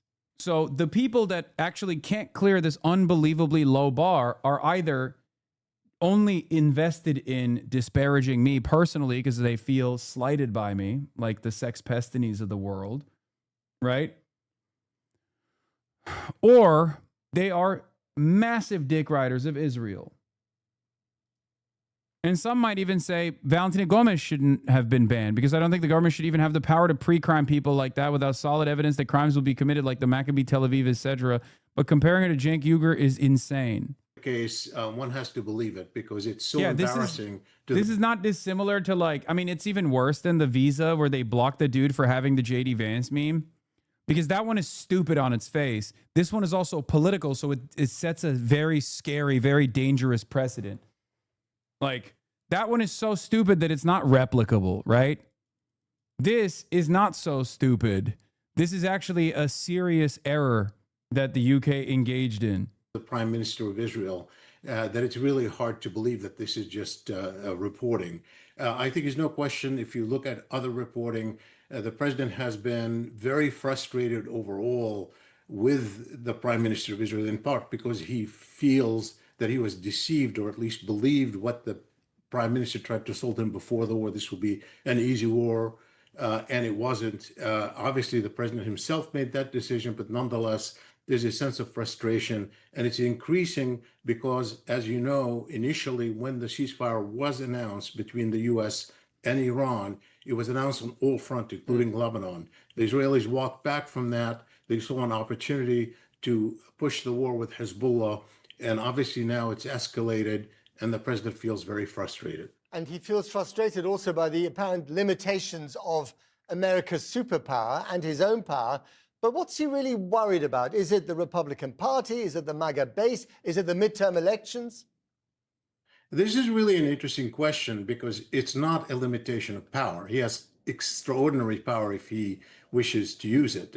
Israel is entirely dependent on the U.S. The war, even in Gaza alone, showed how dependent Israel is on the U.S. They needed replenishment immediately. When Iran started firing rockets, the U.S. was there to intercept them. They needed protection at the UN, particularly when lots of international organizations were finding there was genocide taking place. The U.S. protected Israel. That's, in fact, the president's reportedly said to the prime minister, you would have been in prison without my help. So there's no question that the real question is, why doesn't the president of the United States exercise? It's not whether the U.S. has power. The U.S. has power undoubtedly, That's a big question. But, a lot of Republicans are asking that question. Right, but Trump did tell Netanyahu to stop, and I wonder whether you think Netanyahu is actually listening to that. Yes, I think he has to be listening up to a point. We don't really know what exactly the calculus of Trump at this point personally, but there's no question we know in the past, particularly during the end of the 12-day war a year ago, when the president said, stop it, Netanyahu stopped it. Trump is very mercurial, and that really worries Netanyahu, because if in fact he says no to the president's still in a position to hurt him. But nonetheless, the president is obviously very much paying attention to a lot of allies in Congress that are still supportive of Israel, funders who are very supportive of Israel. No. Stop it, baby. Baby, stop it, baby. I love you. I love you. Give me a kiss. Oh, it'd be a real shame. It'd be a real shame, wouldn't it, baby? Bad baby, this isn't you. Israel. Public opinion is mixed now. Literally, everyone else is watching State of Play right now, and you're doing this. You're so locked in. Yes, man. I'm an adult. Okay, I got to do adult shit. Yield back. I thank the ranking member. Secretary Rubio. Protester interrupts Marco Rubio's testimony in House hearing. This was a Marco Rubio House hearing that took place earlier today. Your full written statement will be placed in the record. As you know, please feel free to summarize your testimony. And again, thank you for being here. You're now recognized, sir. Thank you. Thanks for having me here today. I think I'm going to skip the long opening. You have it in writing. I'll just do a couple brief points. Rather spend the time on your questions. It'll probably be a better use of our time. Just suffice it to say what I told you a year ago, and getting back to that point now. A couple things. In terms of U.S. foreign policy. Stop supporting Israel! Stop supporting Israel! Israel committed a genocide in Palestine. It's still ongoing. And now they're committing another genocide in Lebanon. And what are you doing? You're serving Israel. Stop serving Israel. True. Awaiting the ADL report on this heinous anti-Semitic crime that took place. Okay. Heinous anti-Semitism, heinous anti-Semitic crime, claiming Marco Rubio is a supporter of Israel. All right. The core of our, is that, can you continue now? All right. That person is now banned from the UK. So the core of our foreign policy must always be the national interest of the United States. That is basically defining what that national interest is and then operationalizing it in such a way that our foreign policy reflects it. This is across the board in the work of diplomacy and the place in which and that requires prioritization, by the way. It requires us to prioritize some parts of the Even by the standards of a people who've suffered so much, last night was different.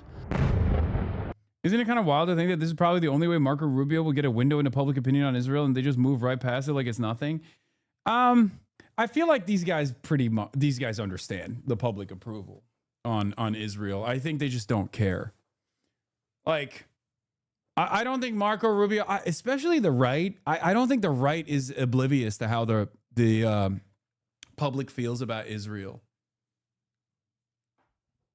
I think the right is probably more tapped in on public approval and disapproval of many things. They're often much more knowledgeable about their base even. YouGov today shows support for the Iran war is lower than the current support for the extremely unpopular 2003 Iraq war. Holy shit. Looking back, do you think the U.S. did the right thing taking military action against Iraq in 2003? Did the right thing, 38%. Looking back, do you think the U.S. did the right thing taking military action in Iran this year? 35% say did the right thing. Oh my God. Oh my God. There's more positive support for invading Iraq in 2003, which is unbelievably unpopular, okay, than there is for Iran. Like right now. 20 years after the fact, majority of the U.S. is now banned from the UK. No, this isn't even post 9/11. This is now our opinion on the Iraq war now, not post 9/11 when it was popular.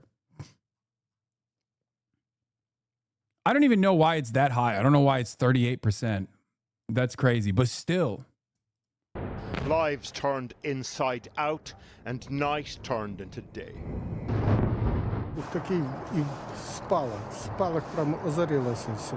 І зразу дим сивий пішов і все. Yeah, Russia killed 12 Ukrainians with one of its biggest attacks ever on Ukraine. Oh, wait, 22. I thought it was 12. My bad.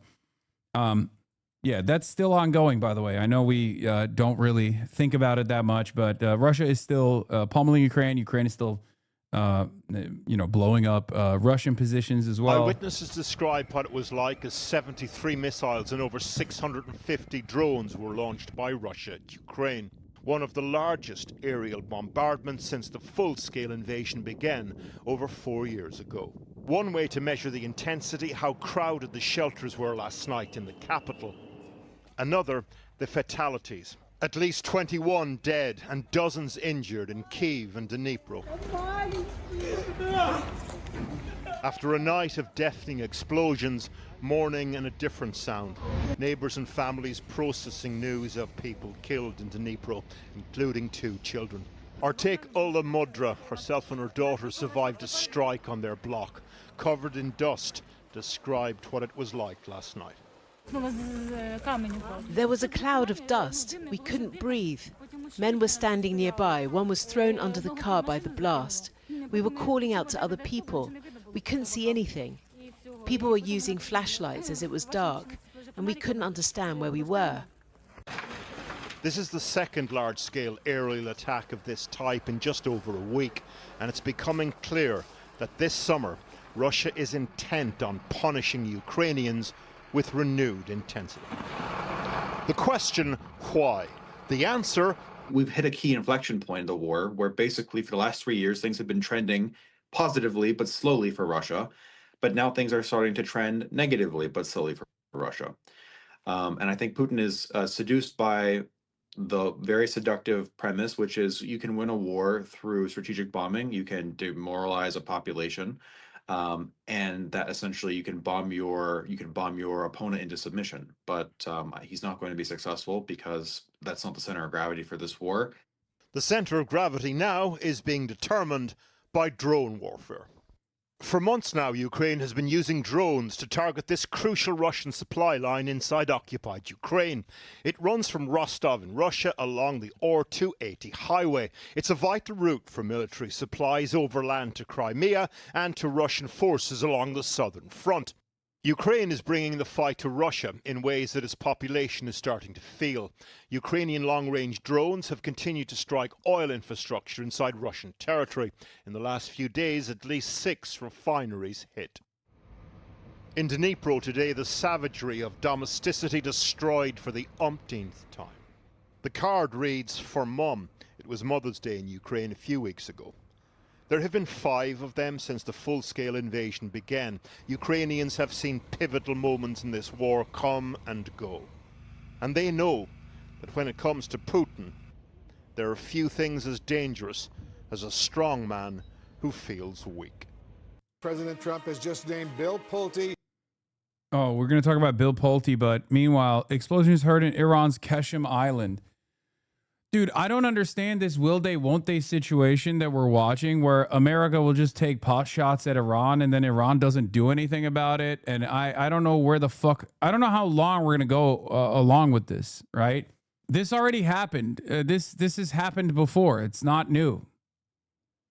And I guess shortly we will find out if Iran is retaliating by striking the Gulf.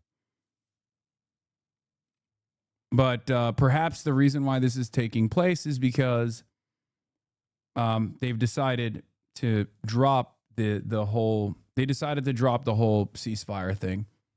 They're just leaning into more and more.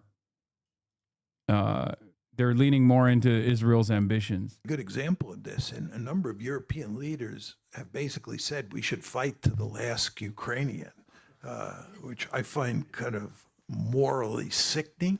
I mean, this is actually what we're doing. The Ukrainians are going to lose this war. I could lay that out for you. They should have quit a long time ago for their own good.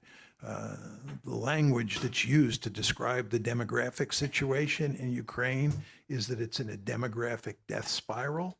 It's in a demographic death spiral, and we're encouraging them. Oh my God. I know someone sent me Mersheimer exclusively to trigger every person in the chat, right? This is like a fucking nuclear first strike in here. Before people say, oh, Mersheimer, classic tanky or whatever, he is just a believer in offensive realism. He does not think that engaging in a proxy war against Russia is good for American interests, and he certainly doesn't think it's good for Ukrainian interests. Okay? That's it. He is not a Russian operative. You just have a disagreement with him on this issue. Who's going to get mad at that? He's right. People who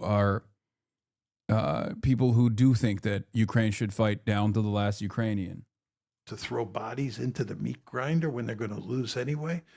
God, morally reprehensible. But people make that argument. And it is you correctly point out, that's the buck passing argument. You don't see these Europeans fighting and dying over there, right? The British, French, and German leaders, they're really enthusiastic about continuing the war, but that's because their people are not dying. A ballistic missile was launched from Fars province, Iran. Air defense and sirens activated in Kuwait. I still think this is like theater. This is strategic deterrence still. If that makes sense. Maybe I'm wrong, but I think this is still like they're not. We'll see. We'll see how America responds. But this reminds me of when Iran would volunteer a retaliation that was tempered. Why do you think that? Explain. I don't know. I mean, we'll see. We'll see what happens. Maybe I'm totally off base with this because I don't know. I don't know what the retaliation looks like yet, right? If it's just like pilot of fighter jet downed over Iran was previously shot down in Kuwaiti friendly fire incident. Wait, shut the fuck up. I'm simply speculating. Yes. We got Egyptian God of War? No. Okay, that's actually fucking sick. Are you serious? God damn it. Maybe I should have fucking watched. Damn, this guy's good.